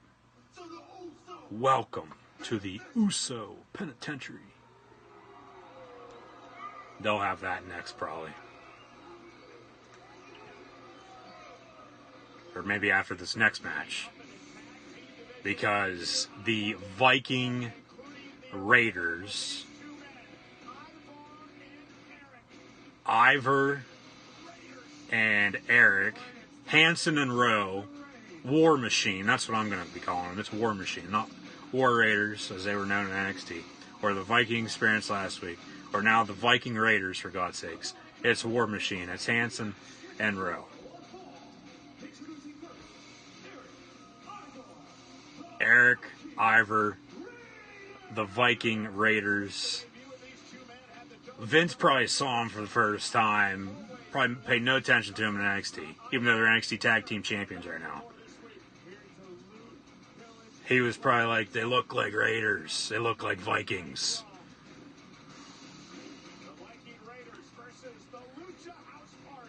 Let's call them something with Vikings in the name. And so that's what they did, but then they were War Raiders in NXT. And so they went, instead of Viking Experience, the Viking Raiders. They have a tag team match next versus the Lucha House Party, and we know damn well that they will be winning that. They won last week in their debut, an 8-man tag. The Viking Experience at that point in time, War Machine. And the Revival defeated Hawkins and Ryder and Aleister Black and Ricochet. And it looks like they're getting split up now because Ricochet is still on Raw for the time being, unless they put him on SmackDown too. I don't know. Hasn't been seen so far tonight here on Raw, but Aleister looks like he's going back to SmackDown alongside his wife Zelina Vega, because Andrade is back on SmackDown because Charlotte wanted, because they're engaged, him back on SmackDown, and Fox said there wasn't enough Latino wrestlers on the Blue brand, so, which makes no sense because they can still do another shake-up or a draft after Survivor Series before the Fox deal. So keep them on Raw for the time being and then put them on SmackDown, or have them be on both, like they have some superstars do. But so Andrade alongside Zelina Vega are back now on SmackDown because of Charlotte. So they put Aleister back on SmackDown too. So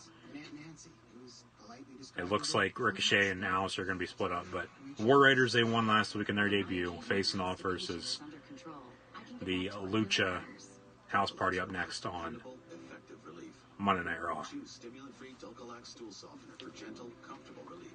Dulcolax puts you comfortably in control. This is a commercial about buying cars. That's a car, this is a phone, and this is drive time. Do you need a car? Daniel Bryan's a damn good heel when he's a heel too, going back to that. All time though, you know, that's, like I said, that's tough. Just because there's so many wrestlers from all these years, all these different eras in wrestling, all of professional wrestling as well, all of the former companies that led into WWE, and then WWE, and then WCW, now TNA and Ring of Honor and New Japan and AEW now. But I mean, WWE right now,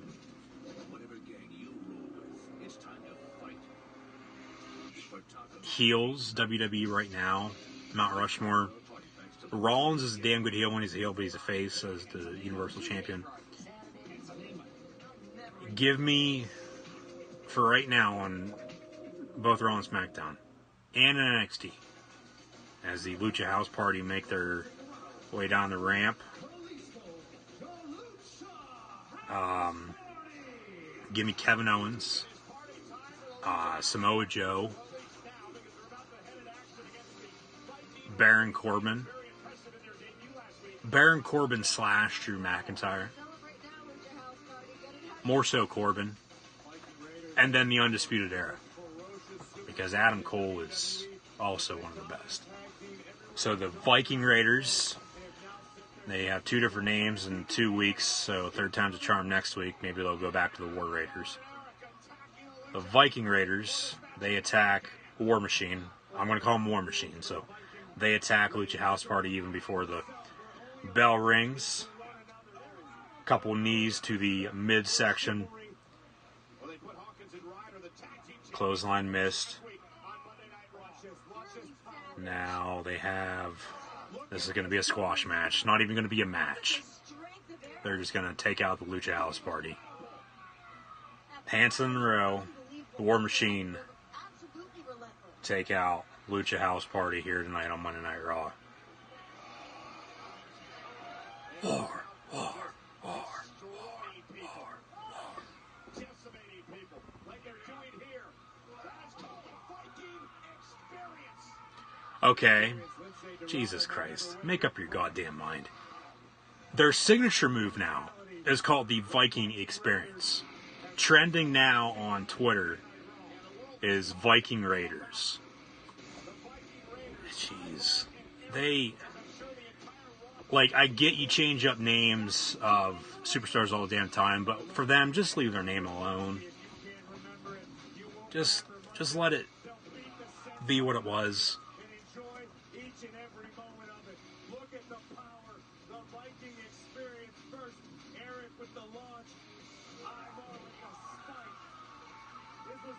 I mean, I still like them, but, like, just calm down with the name. I get you're trying to get them over, you know, and get the fans accustomed to who they are, but they were War Machine on the independent scene, War Raiders in NXT, the Viking Experience last week on Raw when they got called up, now the Viking Raiders, and then they change up their signature move to the Viking Experience. Shara Schreiber now interviewing Hawkins and Ryder, the Raw Tag Team Champions right now, backstage in the locker room. The whole world just saw those two go absolutely berserk out there. Yeah, and last week we found out firsthand exactly what they're capable of. Yeah, I mean, they're big, they're strong, they're agile. But they're new. They've been here for like 2 weeks. We've been here for over a decade, and there's a reason. Yeah, and you just now got the Raw Tag Team titles. We earned these Raw Tag Team Championships, just like we did back when we won them the first time. 2008. Yeah, we're not gonna let these smelly, horny, woolly mammoths storm in here. I believe her. Ryder, oh my. Ryder called them smelly, horny maggots. So here comes the man now. Becky 2 belts, that they're blowing that out of proportion. The man Becky Lynch, the dual undisputed women's champion for the time being, both Raw and SmackDown Live women's champ. Becky Lynch, she's facing off versus the Foxy Fox, Alicia Fox, up next on Raw. Then we'll probably have a segment with, because this is the second women's segment, so they'll be done for the night. Then maybe a segment with Ricochet. Maybe Bobby Lashley or Bobby Roode. It looks like Strowman's going to be off tonight because Joe was already in action. Because it's going to be Strowman and Joe for the U.S. title. And now we see a commercial for, what is this? The Fast and the Furious, Hobbs and Shaw, or whatever it's called.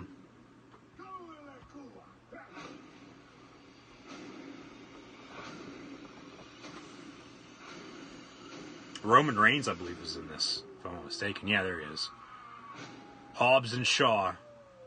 Yeah, it's a Fast and Furious spinoff. Starring The Rock, Dwayne Johnson. Roman Reigns is also in the movie as well. But yeah, we'll probably have a segment with Lashley or one of those superstars I just named off of, because in the main event, it's Styles and Corbin for the #1 contendership for Rollins Universal Championship. Jinder might come out and then get squashed by Braun, maybe. Hopefully they don't have Sami Zayn, or Sami Zayn was already on Raw. Hopefully they don't have No Way Jose come out. Let's go places. No, they'll have the tag team match with the Usos and the Revival. That's what they'll do. It'll be Becky Lynch versus Alicia Fox, Usos Revival. Probably another backstage interview or something along those lines. A promo for an upcoming show. And then the main event. That's how Raw will end here. And that's what will happen the next hour.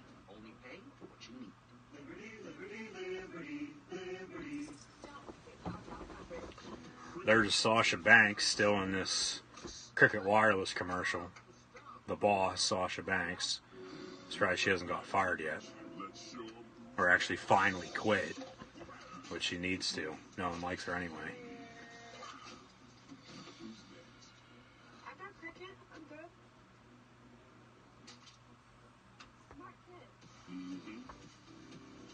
Smile. You're on cricket. New ice cream cookie sandwiches from Sonic. Delicious cookies and real ice cream are on a summer reunion tour. They taste so good live. Hurry in for Sonic Nights. New $1.49 ice cream cookie sandwiches and half-price shakes after 8. Hi, I'm Melissa. I'm a wife, a mother, a crafter. I'm also someone who can pull off a white sofa and keep it scrubs. People say to me, Melissa, how do you do it all? No, put it down. Stop arguing. Stop it. Mom, Well, it ain't easy. This ain't even my sofa.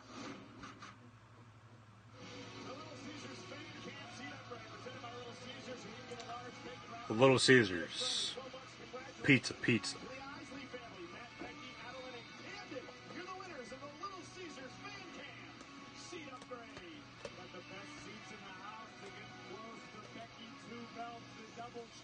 Whoa.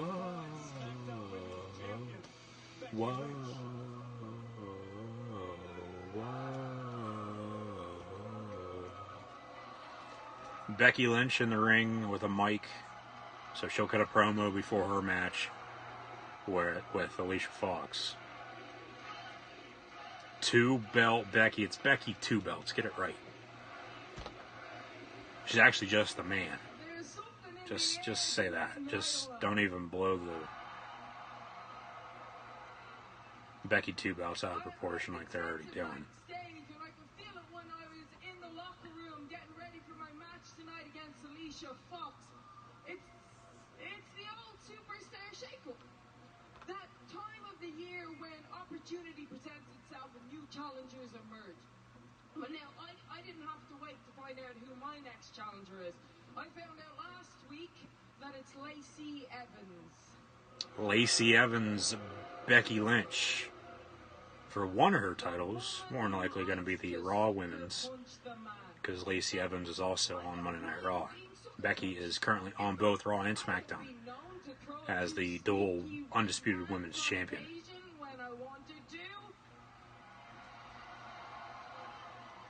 So it's not the punching I mind, it's the woman throwing them. But listen, I have made a career out of slapping bleach blondes who have curried favors from management. Some strong words from Becky Lynch towards Lacey Evans and Charlotte Flair. So while Lacey is in the back trying to further her career, Becky Lynch with some more strong words towards Lacey Evans, saying that Lacey is in the back trying to further her career. So, well, here comes Lacey Evans. I was thinking maybe Lacey would come out and interfere in the match, cost Becky the win versus Alicia Fox, but as Becky calls for Alicia Fox to come out, here comes the sassy Southern Belle, Lacey Evans. Lacey's got a mic in her hand as well. I'm starting to like Lacey Evans because at least they're doing something good with her for right now. Because for quite some time there, I really didn't know what the hell they're going to do with her, because they were just having her come out on both Raw and SmackDown and just walking down the ramp and walking back. And at that point, like I said, I didn't know what they were going to do with her because she was just coming out to anybody and everybody. But now she's eyeing up Becky Lynch now that WrestleMania is in the rear view. And lesson number 3 and my personal favorite at the Money in the Bank pay-per-view, I will teach the man how to respect a lady. Lacey Evans says at Money in the Bank, she will teach the man, Becky Lynch, how to teach a lady.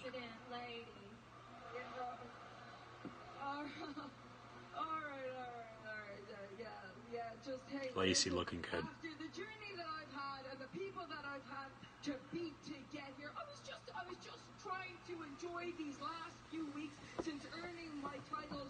But you absolute plank, are getting on my last nerve. Becky Lynch says Lacey is getting on her last nerve. So some strong words from both women towards one another. This match at Money in the Bank should be good. The feud so far has been pretty decent. Been alright. I mean, it just basically started last week. But they ain't wasting any time.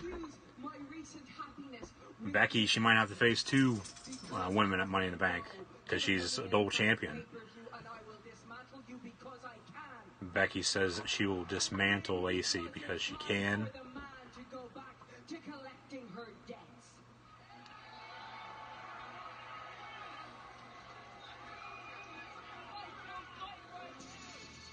Now here comes Alicia Fox, who I can't remember the last time she was on either Raw or SmackDown.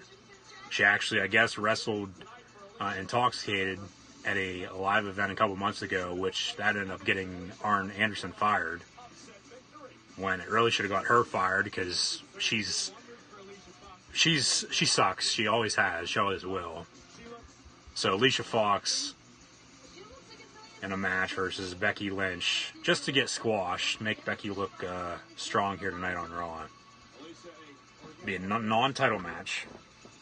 So Lacey Evans walks away. That segment with her and Becky's over. It'll be Alicia Fox and Becky Lynch right now on Raw. John Cone, the official, once again. Bell rings. And I bet you any money this won't be that long. Thank you guys for tuning in and watching. Be sure to share this on social media. Like, follow, and subscribe to Gridiron Ring and myself, Cool Hand Luke 96, on social media. Gridiron 18 and myself, Cool Hand Luke 96, on Facebook, Twitter, Instagram, YouTube, and right here on Periscope. Chat questions and comments, always greatly appreciated. Match underway. Becky has Alicia in a headlock. And still in a headlock after the takedown.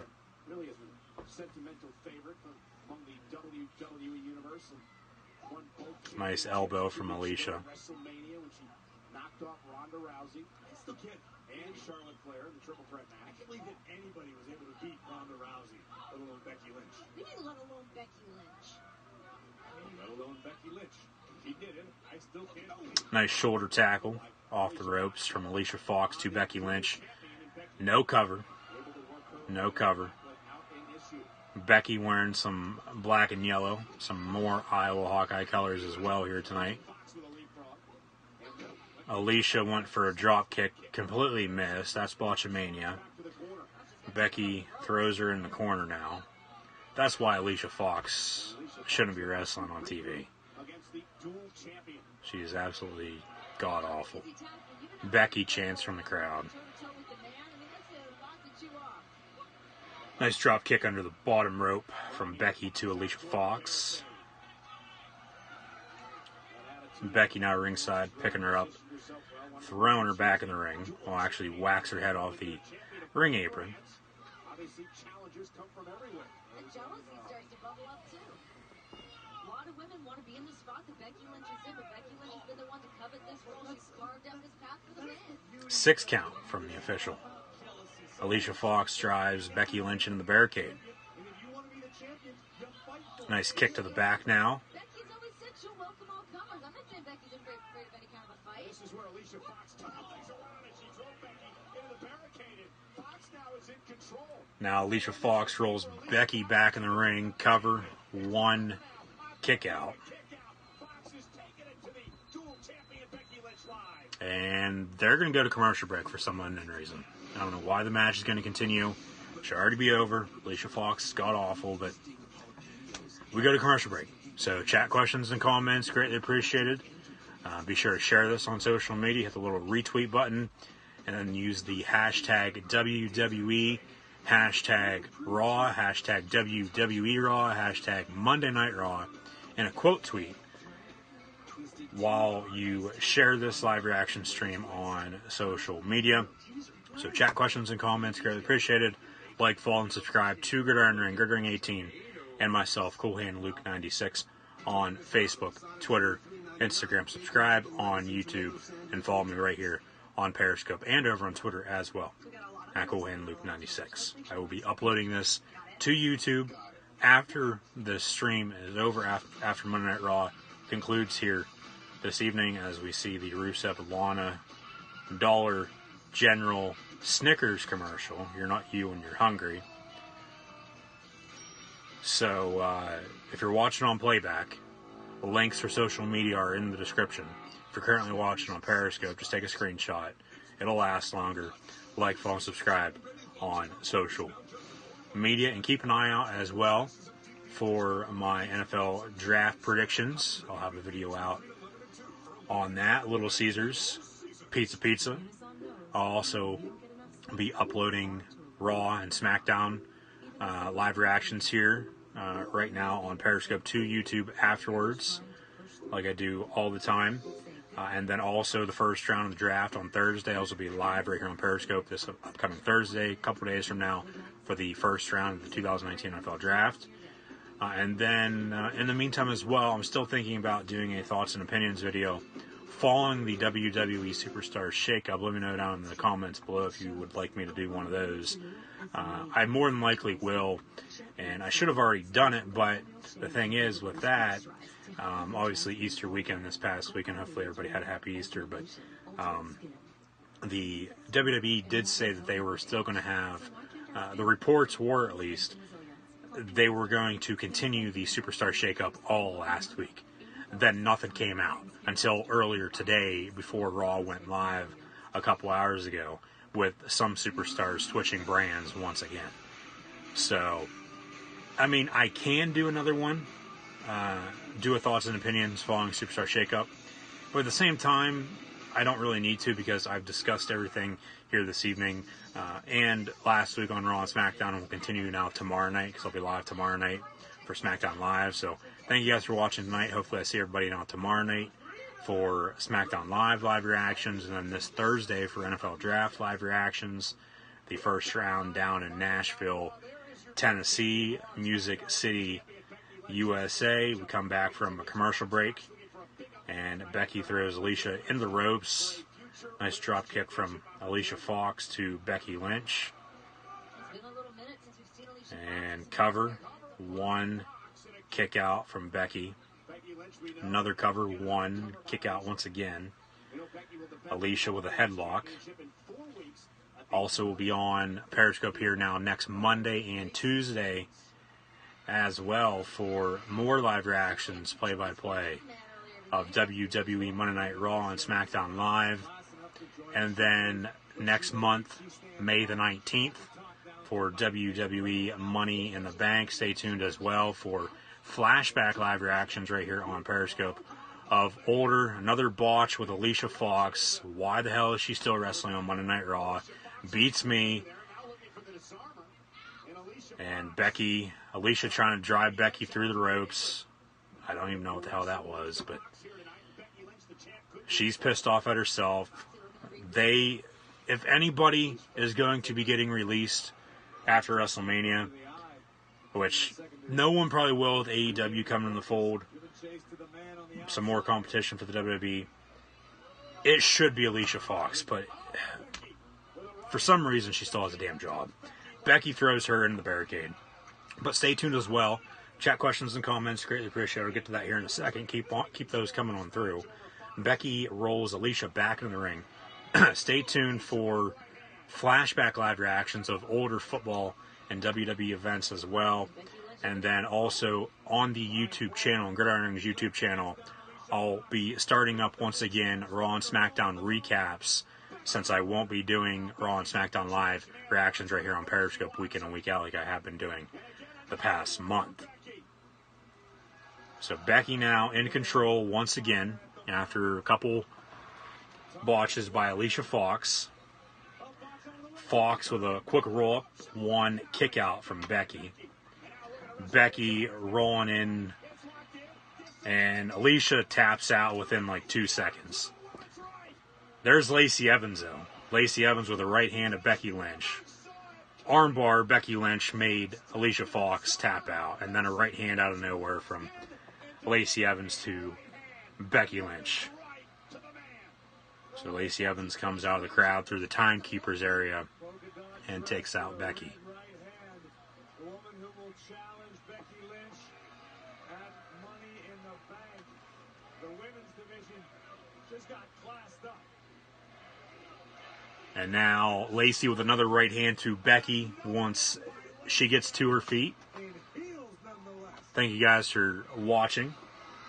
Like, follow, and subscribe to Gridiron Ring and myself, Cool Hand Luke 96 on social media, Facebook, Twitter, Instagram, YouTube, and right here on Periscope. Becky defeats Alicia Fox, but Lacey Evans stands tall. Music is playing. She stands tall. A couple red hands to Becky Lynch. Whether or not this is going to be her standing tall going into her match versus Becky next month at Money in the Bank, that's still yet to be seen, but we'll see what happens. Also tonight on Raw, AJ Styles, the phenomenal one, versus the lone wolf, Baron Corbin, the former acting general manager of Monday Night Raw. And the winner of that will face Seth frickin' Rollins for the Universal Championship at Money in the Bank next month, May the 19th in Hartford, Connecticut. Baron Corbin interview now backstage with Charlie Caruso. But also the potential to take it from a man who's a major thorn in your side while you're acting general manager. Charlie, where are you learning these interview techniques? I mean, is the same school that's giving Kim Kardashian a law degree? Because it wasn't even a question. And whose odds did I defy? Those greaseballs sitting at home in their little basement typing on the computer? Those are the people that don't think I deserve to face Seth Rollins. Those are the same Oh, Corbin, you deserve to face Seth Rollins. Don't get me wrong. You deserve to face Seth Rollins, but AJ deserves to face Seth more than you do. Corbin, you're one of the best heels right now in the entire company, but I don't think the time's right now for him to face Rollins and then potentially win the Universal Championship. Even though he's held that championship on his shoulder when he was acting GM of Raw. Now here comes the one and only Ricochet. He'll be in a match next on Raw, it looks like. We'll see if Aleister Black comes out as well. Supposedly they put him back on SmackDown. But I actually saw Ricochet 2 times within the past month and a half at Raw and SmackDown. But then I actually saw Ricochet. I found this out earlier. I was looking through memories on Facebook. I actually saw Ricochet for the first time ever 1 year ago today at an NXT house show. So the following contest is set for one fall of videos from that house show a year ago, NXT house show in Johnstown, Pennsylvania, and then also Monday Night Raw and SmackDown Live videos from the past month and a half. Ricochet. Oh my God. Are you kidding me? What the hell? Ricochet versus Robert Roode. Bobby Roode has a damn mustache now. What the hell are they thinking? Are you... Oh my God. Vince, just settle the hell down. Quit changing superstars' names left and right now when they don't need changed. Makes no sense whatsoever fucking ever. Robert Roode. You have to be kidding me. Ricochet. Oh my. I don't even know what to say. I don't even know what I was saying. What was I saying? Oh, videos from live events that I've attended. NXT a year ago today. And then Raw and SmackDown within the past month and a half. Plus other Raw, SmackDown, and NXT house shows. Videos including Ricochet and Aleister Black, Velveteen Dream and Andrade, Adam Cole, Andrade, and Roderick Strong. I'm trying to think what else is over there. Randy Orton, AJ Styles, full dark match from SmackDown Live last month. Samoa Joe winning the United States Championship on SmackDown. Videos are over on Gridiron Ring's YouTube channel. So be sure to go subscribe over on YouTube to Gridiron Ring. Like, follow, and subscribe on social media to Gridiron Ring, Gridiron18, and myself, Coolhand Luke 96 on social media. Links are in the description below if you're watching on playback on YouTube. Take a screenshot if you're watching right now on Periscope. But yeah, just go search Gridiron Ring and all that on social media. Thank you guys for the likes and the super likes. Robert, you have to be kidding me. Robert Roode. Why can't you just stick with Bobby Roode? Obviously, they're changing it up, but this goes back to what I was saying there earlier. Keep those chat questions and comments coming as well. Thanks for the likes and super likes. Maybe Bobby Lashley, Bobby Roode on Raw. Have one of them go on in the Money in the Bank match. Obviously, they think having one too many Bobbies on Raw is enough. So they change up Bobby Roode's name to Robert Roode. Which, okay, I get it. For storyline-wise, Bobby Roode's always been Bobby Roode. Now they change it to Robert Roode. After they changed the War Machine name to War Raiders in NXT. Then the Viking Experience last week on Raw when they got called up. No NXT Tag Team Championships for them, though, up on the main roster. Even though they're the NXT Tag Team Champions. And then they change up their name once again here this evening to the Viking Raiders. And then they change their finisher. They changed that.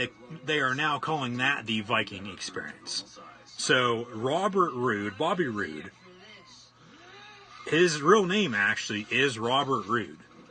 So he's going to be going by his real name. And Bobby's obviously short for Robert, I get that, and Bob, and so on and so forth, but come on. You have him shave his beard, and he only has a mustache now. He looks so ridiculous. You might as well get rid of the whole glorious thing and everything else, and, like, come on. You're just wasting them is all you're doing. Like, you just need to stop with changing the names. I get, okay, there's some superstars you change every once in a while, but you don't need to go all out and change all these big name superstars' names one after another. Tomorrow night on SmackDown, Becky Lynch and Charlotte face-to-face. Vince with Roman and Elias as well. So, what do you guys think about them changing Bobby Roode's name to Robert Roode on WWE TV? Who do I think is going to win the main event later on tonight between AJ and Corbin to face Rollins? I think it's going to be Styles. Yes, Robert Roode. Ricochet's in the ring. The one and only Ricochet. I'm going to shut up and see what they say here whenever Roode does come out. Because they split up Roode and Gable, because Gable is on SmackDown now. He should be on 205 Live, but showing some replays from last week. Ricochet pinned Chad Gable. So that was the end of Bobby Roode and Gable.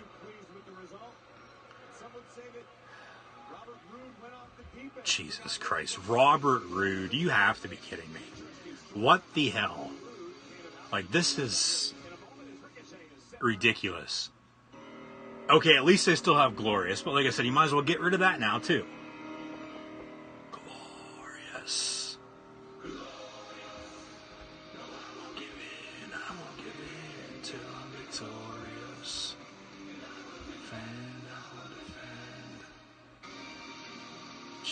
Jesus Christ. Robert Roode. Oh my God. Yeah, who's going to shed some light is right. What is the damn deal?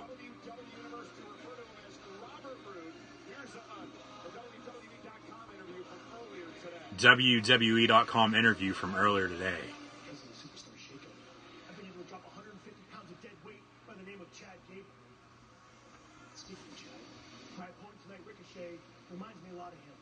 Young, talented, full of potential, but lacking that little bit of magic. That magic that makes me absolutely glorious. So Roode wants to go by the name of Robert Roode, so they say, even though Vince was the one who more than likely changed it up.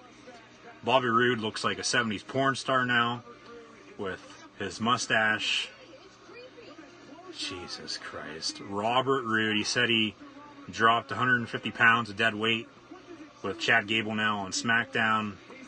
Ricochet reminds him a lot like Gable, but Robert Roode, this is ridiculous. This is absolutely ridiculous. What the hell? Have him grow his beard back. Keep him off TV for a couple weeks. Jesus. Oh my God, Corey Graves. There's going to be a spike in pregnancies now, says Corey Graves, because of the new look by Bobby Roode. I'm going to continue to call him Bobby Roode. I am not going to call him Robert Roode, even though that's his real name in real life, and also now his name in the WWE. This is absolutely ridiculous.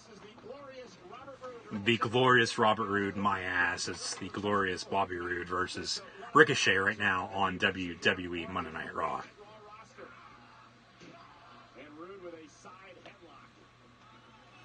Roode in control.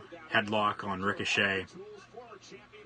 Yeah, so I think Styles is going to face Rollins at Money in the Bank. I think he'll defeat Corbin tonight, but I wouldn't be surprised if Corbin does win. I wouldn't mind Corbin Rollins at Money in the Bank, but we'll see what happens. Yeah, this is absolutely ridiculous, Robert Roode. Nice chop from him.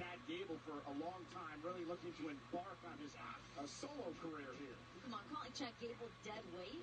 Robert Roode made the mistake, a relatively common mistake, of arriving in WWE and Nice drop kick from Ricochet to Bobby Roode. You want the merchandise, you want the appearances, you want the fame and fortune of being a WWE superstar. Robert Roode lost himself in his pursuit of happiness in WWE. And this is really, really sad because Roode's a former NXT champion too. It just shows you get called up from NXT, 9 times out of 10 you're going to get buried on the main roster. I don't care who the hell you are. There's a couple that stick out that haven't so far been buried, but like, come on. On the apron now, here comes Ricochet, takes out Bobby Roode ringside, and they'll go to commercial break. A Dog's Journey in theaters May 17th.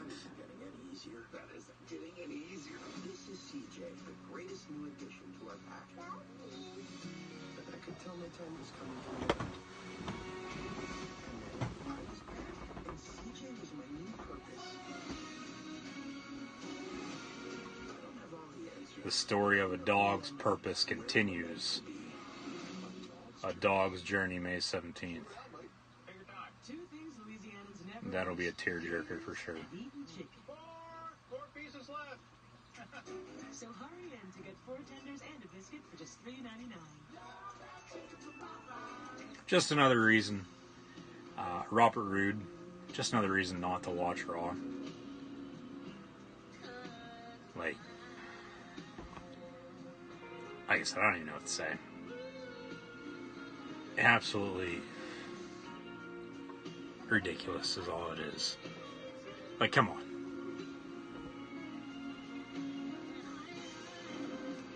Makes no sense whatsoever. They'll realize they're going to get a lot of backlash for this. They actually canceled Backlash for this year as well, the pay-per-view. Reports say they've canceled Backlash.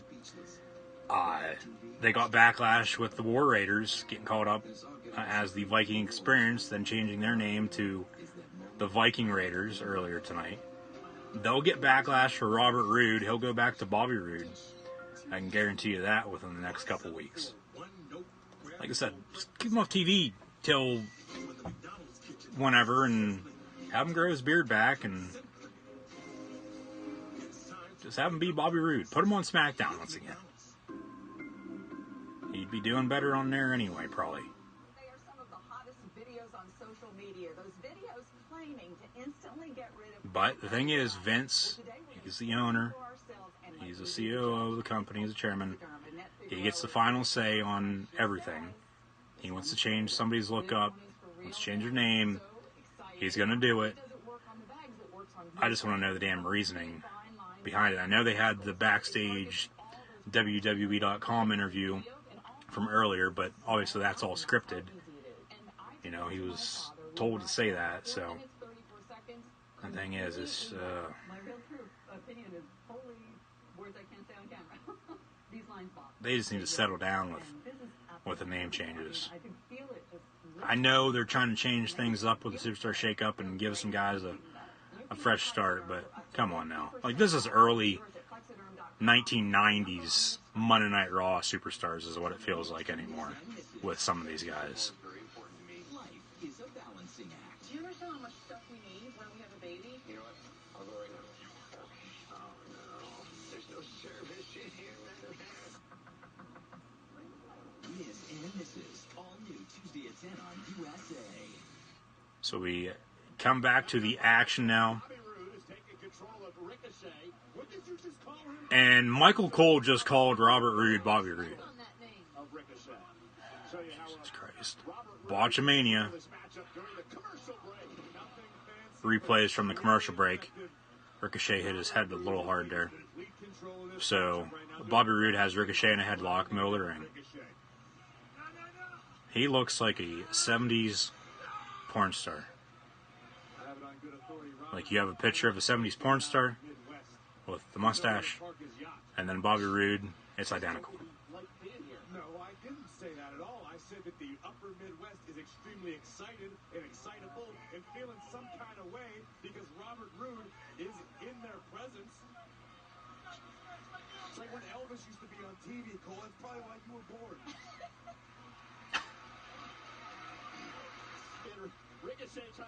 Michael Cole trying not to laugh. Corey Graves with a great line saying that Michael Cole was probably born because Elvis was on TV.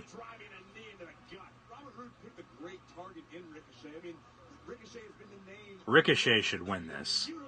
So it does look like Ricochet is going to be getting a push as a singles competitor with Aleister Black going back to SmackDown. So they split that tag team up. Even after last week, they kept them together during the shake-up, but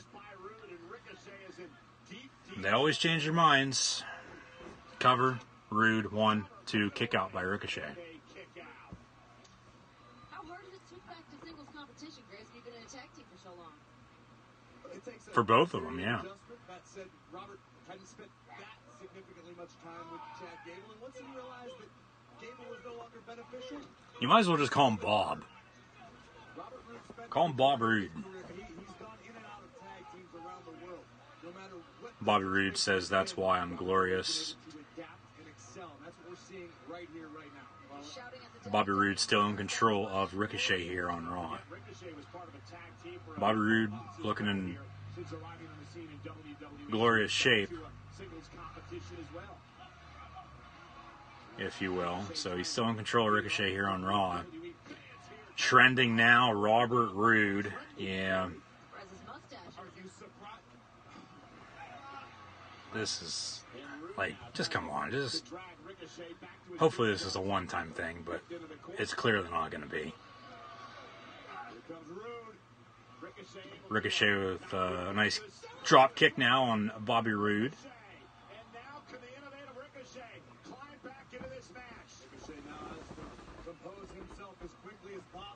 Robert Roode's looking to do the same thing after that monstrous drop kick. Ricochet trying to fight his way back up. Now both superstars exchanging right hands. Bobby Roode misses on one. Nice tackle from Ricochet. Trying to pick up the pace. And Roode sent flying. And Ricochet may have Roode right where he wants him. The slump could continue for Robert Roode. Nice spear in the corner from Ricochet on Bobby Roode.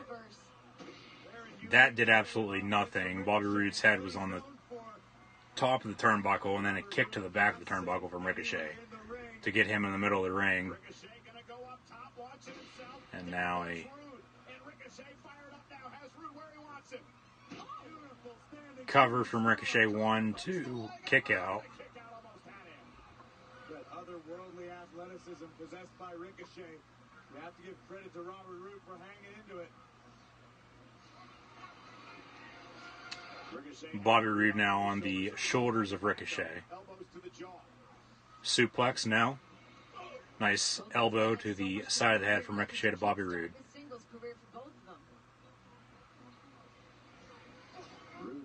Bobby Roode battling back.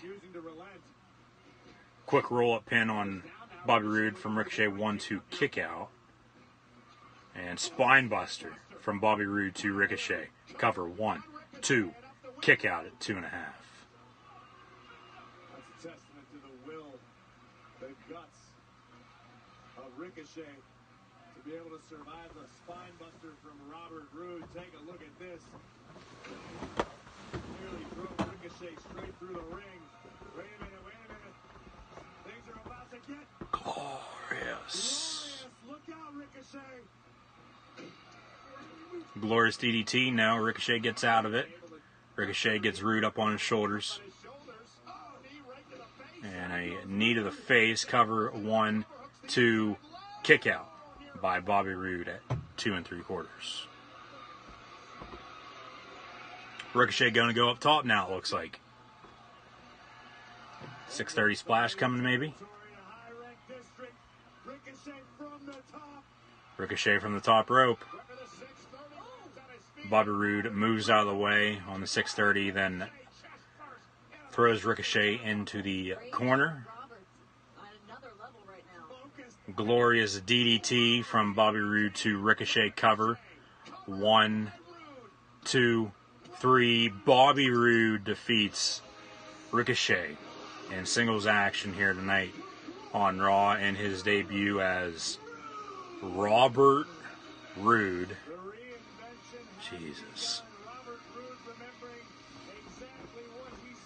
Hopefully this isn't the beginning of the end for Ricochet. Hopefully they don't start to bury him now. It was a good match. It was a good match. They both know what the hell they're doing, but I'm just still, I think everybody is, especially diehard wrestling fans, that they changed up Bobby Roode's name to, yes, you heard it here first during my live reactions, play-by-play of WWE Monday Night RAW here this evening, April the 22nd, 2019. Bobby Roode is no more. It is Robert Roode. Robert Roode, Bobby Roode, defeats Ricochet on Raw. And he's a heel. He cut a heel promo, the WWE.com interview from earlier. Clearly heelish, so it looks like we still could potentially have the Revival versus the Usos, and then the main event, AJ Styles, Baron Corbin. But it is already 10:35. What the hell? What the hell is this? That's Bray Wyatt. Did you miss me? Bray Wyatt in a... What the hell is this? The Firefly Funhouse. Bray Wyatt with a very, very short beard. We knew he shaved the side of his head, and I did see earlier he did trim up his beard. You might as well Wow, what the hell is this?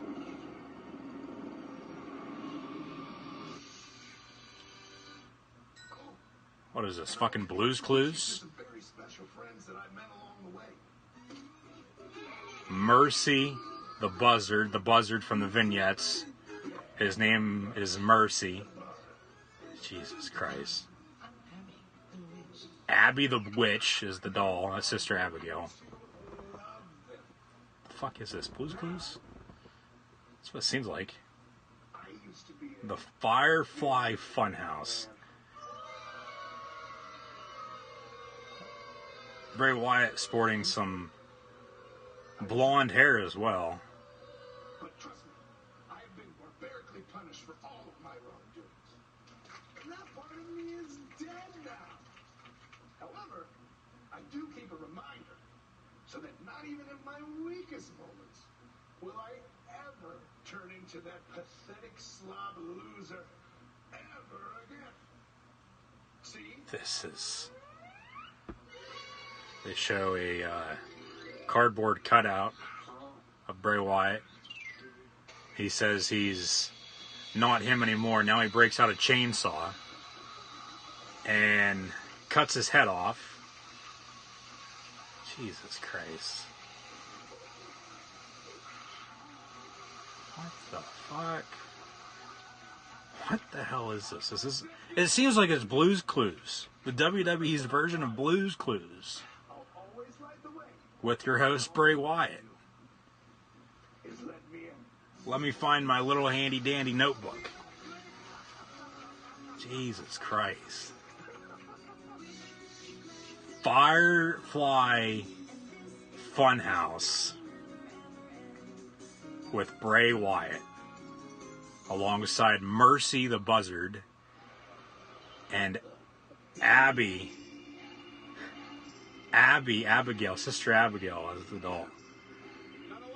Nonetheless, says Michael Cole, they are like, what the hell on commentary. And Revival Usos looks like that's going to be next week on Raw. They teased that earlier. I thought they were going to have a match, but obviously not, because the main event of Monday Night Raw is going to happen right now. Up next, the phenomenal AJ Styles versus Baron Corbin. Winner will face Seth Rollins at Money in the Bank for the Universal Championship.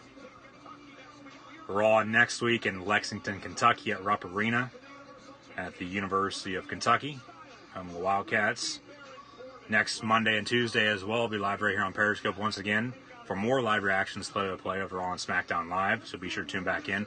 Also tomorrow night, SmackDown Live, and this Thursday, first round of 2019 NFL Draft. Up next, AJ Styles, Baron Corbin. And now a replay, nice commercial video package here of NXT TakeOver New York from a couple weeks ago with Adam Cole and Johnny Gargano, the latter of those two winning the NXT Championship this Wednesday on NXT on the WWE Network. Johnny Gargano versus Roderick Strong of the Undisputed Era. I honestly don't know what to say either, but it seems like Bray Wyatt is now hosting WWE's version of Blue's Clues. What the hell is it called? Firefly Funhouse? Yeah. Firefly Funhouse with Bray Wyatt. Then they change up Bobby Roode's name to Robert Roode. War Raiders to Viking Experience to Viking Raiders. Viking Experience is now their finishing move. Raw has been decent tonight as a whole, I've thought, but there's a couple of things just, come on. Like Alicia Fox, I don't know why she's wrestling. The 2 triple threat matches were good. Alicia Fox, I don't know why she's wrestling. They should get rid of her. The Bray Wyatt vignette earlier, same one from last week, was alright. And then, Firefly Funhouse with him now. Raw's been decent as a whole, though, I thought. It's been pretty damn good. Better than the last 2 weeks? I would say it's up there, but probably just a tad bit below. But At least we'll get to see who's going to be facing Rollins at Money in the Bank next month, here within the next 20 minutes. So, well, I don't know if that's going to be his new character or not. They could only be doing this for a short time and then, you know, have him, you know, flip the switch and go right back to the Bray Wyatt that he was before. But, yeah, Bray Wyatt. Husky Harris with Firefly Funhouse on WWE Monday Night Raw. To me, like I said, it felt like it was an episode of Blue's Clues. Except, instead of Steve, we had Bray Wyatt. And instead of Blue, we had Mercy the Buzzard. So, and Abby the doll, Sister Abigail. And then the chainsaw just cutting the head off the cardboard cutout. Obviously, that's like him saying, this Bray Wyatt's dead. I get that, but we'll see what happens within the next couple of weeks. Get a better look at it at that point, but we'll see what happens. I honestly don't know what to say either.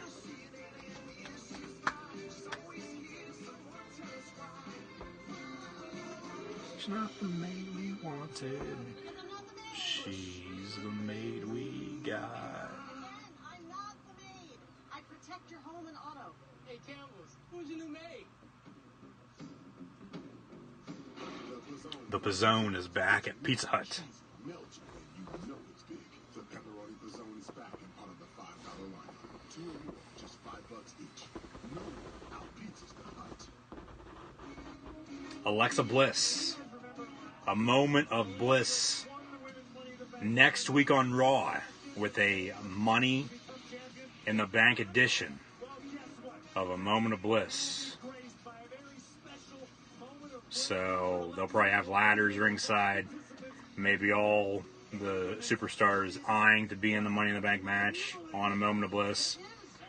Surprisingly, Braun Strowman wasn't on Raw tonight, but AJ Styles in the ring for his main event match versus Baron Corbin. Let's see who else wasn't on Raw this evening. Well, Aleister Black and Andrade, even though they came over last week during a shakeup, they're both back now on SmackDown. Bobby Lashley, surprisingly not on Raw. I mean, the thing with Bray Wyatt, it's just another like talk show segment thing, you know, that'll get other superstars involved. Obviously, all that was shot probably up in Stanford at the WWE headquarters. Because that looks like something like would be on like the Edge and Christian show on the WWE Network, if you've seen that before.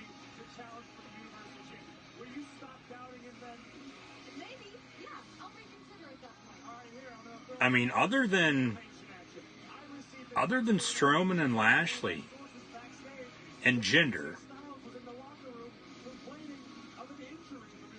everybody else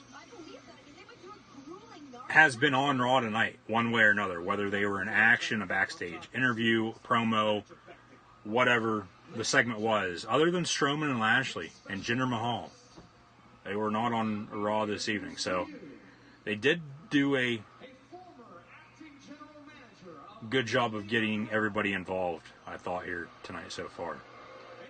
Former acting GM of Raw, former Golden Gloves boxing champion, former U.S. champion, former Money in the Bank winner, the man who defeated Kurt Angle in his farewell match at WrestleMania, the Lone Wolf,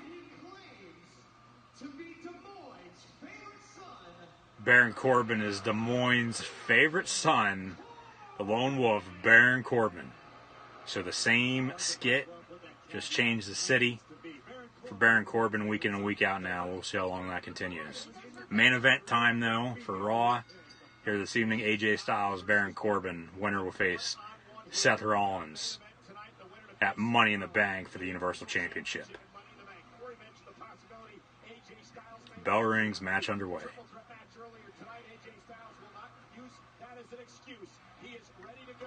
AJ Styles chants. AJ with a right hand to Baron Corbin. Trending number 1 in the United States, Bray Wyatt.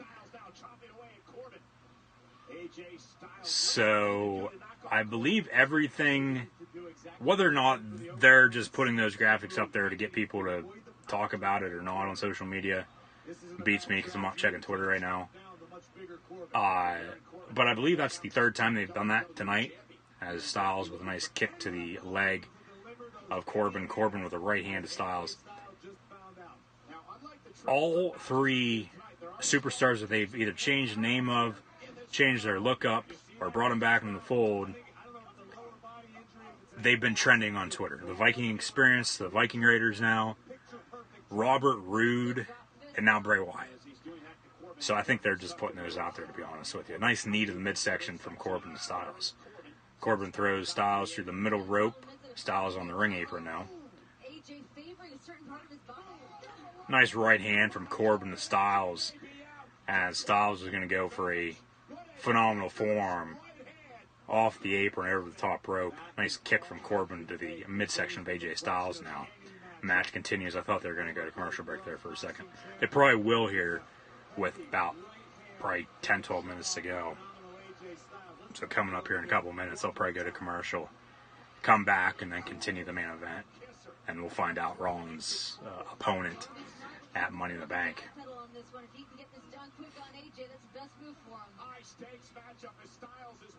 Yep, commercial break right now.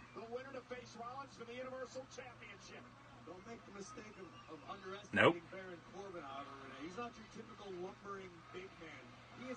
And they actually have some type of WWE security, some type of WWE backstage personnel, it looks like. Front row there on the camera side, or on the TV side, excuse me, talking with some fans front row about something.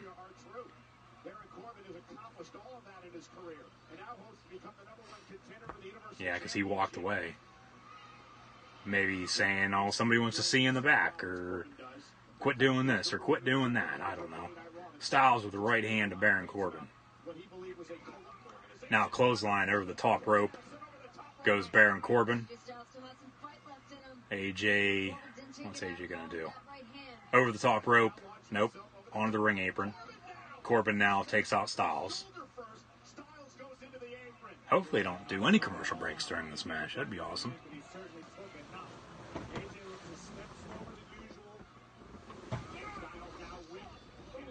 Corbin now throws Styles into the timekeeper's area, ringside. Nice kick to the side of the head of Baron Corbin. Looks like they're going to work their way into the crowd. No. Styles is going to come off the top of the turnbuckle now. Here comes Corbin now, picks him up. And head first off the top of the turnbuckle goes AJ Styles. And now they go to commercial break with, what time is it? 10:48, 12 minutes ago. 12 minutes ago, like I said, a little bit ago. They probably go to commercial break in a couple minutes. They do. So, Corbin Styles continues during commercial break. Winner will face Rollins at Money in the Bank for the Universal Championship. I just want to take time right now to thank everybody for tuning in here this evening to watch my live reactions play-by-play of WWE Monday Night Raw. Always greatly appreciate it. If you guys have chat questions or comments, be sure to drop those in the comment section below. Also, be sure to like, follow, and subscribe to Gridiron Ring and myself, Cool Hand Luke 96, Gridiron Ring 18, and Cool Hand Luke 96 on Facebook, Twitter, Instagram, YouTube, and right here on Periscope. Pokemon commercial for the new Pokemon movie coming out next month. Pika Pika. Pika Pika Pikachu. Pokemon Detective Pikachu, only in theaters, May the 10th. So a week before Money in the Bank, the Friday, 9 days before Money in the Bank.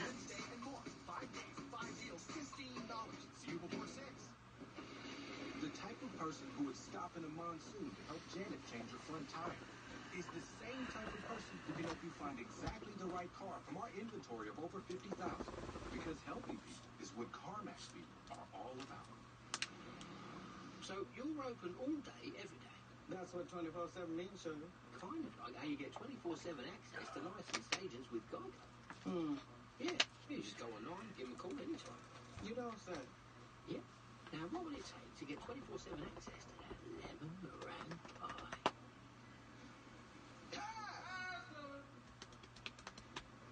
That's what it takes, babe. Geico. Great service from licensed agents 24/7. Once you start smoking, the consequences will find you. Package for James Life.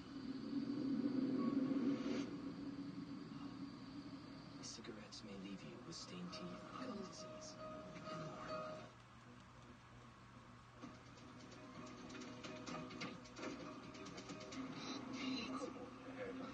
Was that pantyhose right there? It's creamy Snickers. You could use a little smoothness. Get smooth with the fresh ground nut butters and new creamy Snickers. Ready to break through your allergies? People everywhere are reaching for Allegra, the fastest non-drowsy allergy relief. It starts strong and stays strong for 24 hours. Get back to the moment with Allegra. Slow down, Mike. Take your time. Two things Louisianans never rush: gators and eating chicken. Four pieces left. So hurry in to get 4 tenders and a biscuit for just $3.99.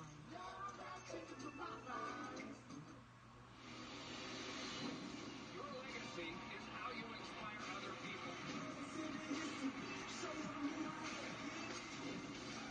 You talk about skill.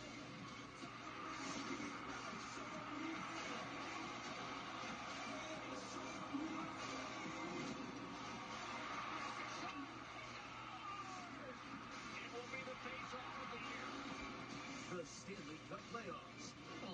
Stanley Cup playoffs will continue as we come back to the action on Monday Night Raw now. AJ Styles, Baron Corbin. Right here, right now. And if this keeps up, it's going to be Baron Corbin. Baron Corbin continues to just grind, put all of his body weight down on AJ Styles, a potentially injured AJ, who you can't deny. AJ looked a step slower than earlier tonight than usual. No doubt about it. Anytime you see that little bit of hesitation in AJ Styles, I mean, that's just speed. Corbin cover 1-2 kick out by Styles. The winner will face Rollins at Money in the Bank. Any of his offense here in this matchup so far. Look at Styles just writhing in agony in the middle of the ring. AJ needs to figure something out quick to get back into this matchup. Otherwise, Baron Corbin can just continue this assault and pick AJ Styles apart.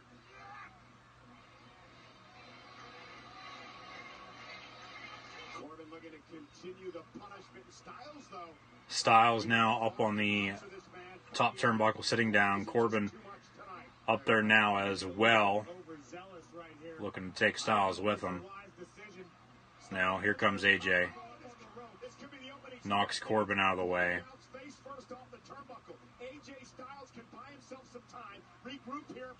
This is big for AJ on Raw. 2 weeks in a row after coming over from SmackDown in the main event.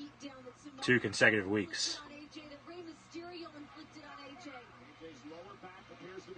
AJ with a couple kicks to the left leg of Baron Corbin. Corbin kicks him out of the way. Nice right hand. Nice phenomenal forearm there in the middle of the ring, laying down from AJ to Baron Corbin.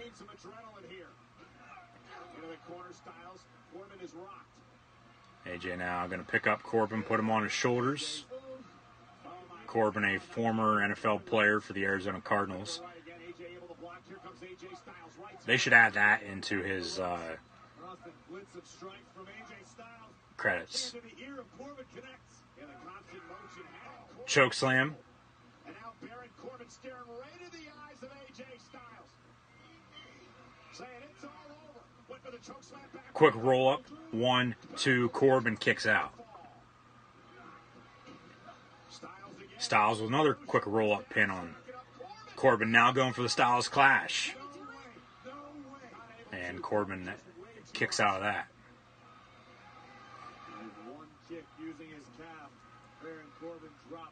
Number 1 trend worldwide is Bray Wyatt. Bray Wyatt Back on Raw. We'll have to see if they do this on SmackDown as well tomorrow night. As the new host of WWE's version. Nice Pele kick from AJ to Baron Corbin. Bray Wyatt, the new host of WWE's version of Blue's Clues, as he nice deep 6 from Baron Corbin to AJ. Cover 1, 2, kick out from the Phenomenal One. Bray Wyatt, the new host of WWE's version of Blue's Clues, replaces Steve and Joe with Fairy Tale Fire. I don't even remember what the hell the name was now. And hopefully they do away with that, even though it probably will be funny for a little bit. But I honestly don't know. Think about it right now. And then they change up Bobby Roode's name to Robert Roode. Viking Experience to the Viking Raiders now. Just stop. Just please stop. That's all I have to say with all that. Like, I get you're trying to change some stuff up, but you don't need to do everything all at once. Corbin in control. And now, Calf Crusher. Calf Crusher AJ Styles has Baron Corbin in. Corbin, he probably won't tap. Styles locks it in a little harder.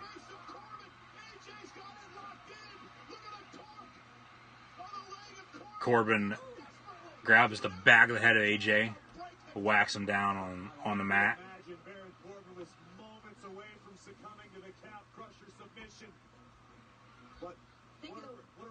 Match continues. Corbin now in the corner.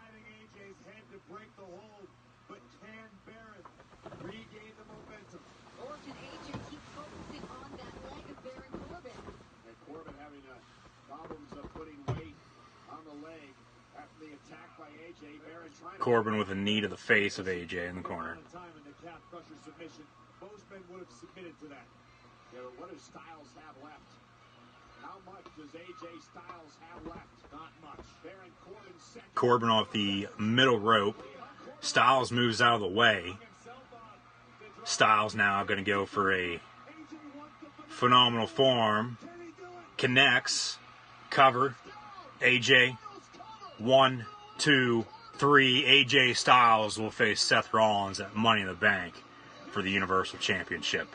AJ Styles defeats Baron Corbin in the main event of WWE Monday Night Raw. That's going to be a great match. AJ versus Rollins. Universal Championship on the line. That'll end in disqualification. They'll save Styles. They'll have Rollins retain as they show the graphic for Money in the Bank for the Universal Championship. The first match at Money in the Bank made official here this evening. Seth frickin' Rollins versus the phenomenal AJ Styles. They'll have that in DQ more than likely, I bet. And then keep an eye out for Money in the Bank predictions too, a couple of days before the actual pay-per-view. I'll make sure you guys get reminded in the meantime as well. So AJ stands tall, defeats Baron Corbin on Raw. Will face Rollins at Money in the Bank. Then Rollins will face Lesnar in a rematch at Saudi Arabia. I'm thinking Rollins versus McIntyre at Extreme Rules. And Rollins versus who knows at SummerSlam right now. As we hear Burn It Down, here comes Iowa's own as they are in Des Moines, Iowa. Seth frickin' Rollins, the Universal Champion, walking down the ramp. We're going to get a face-to-face with the two of them leading up to Money in the Bank Sunday, May the 19th.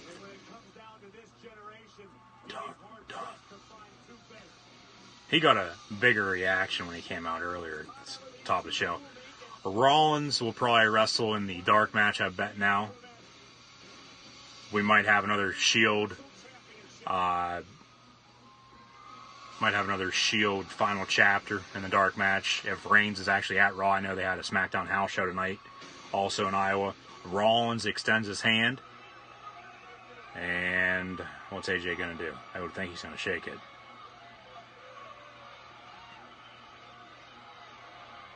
Rollins and Styles shake hands. Closing credits.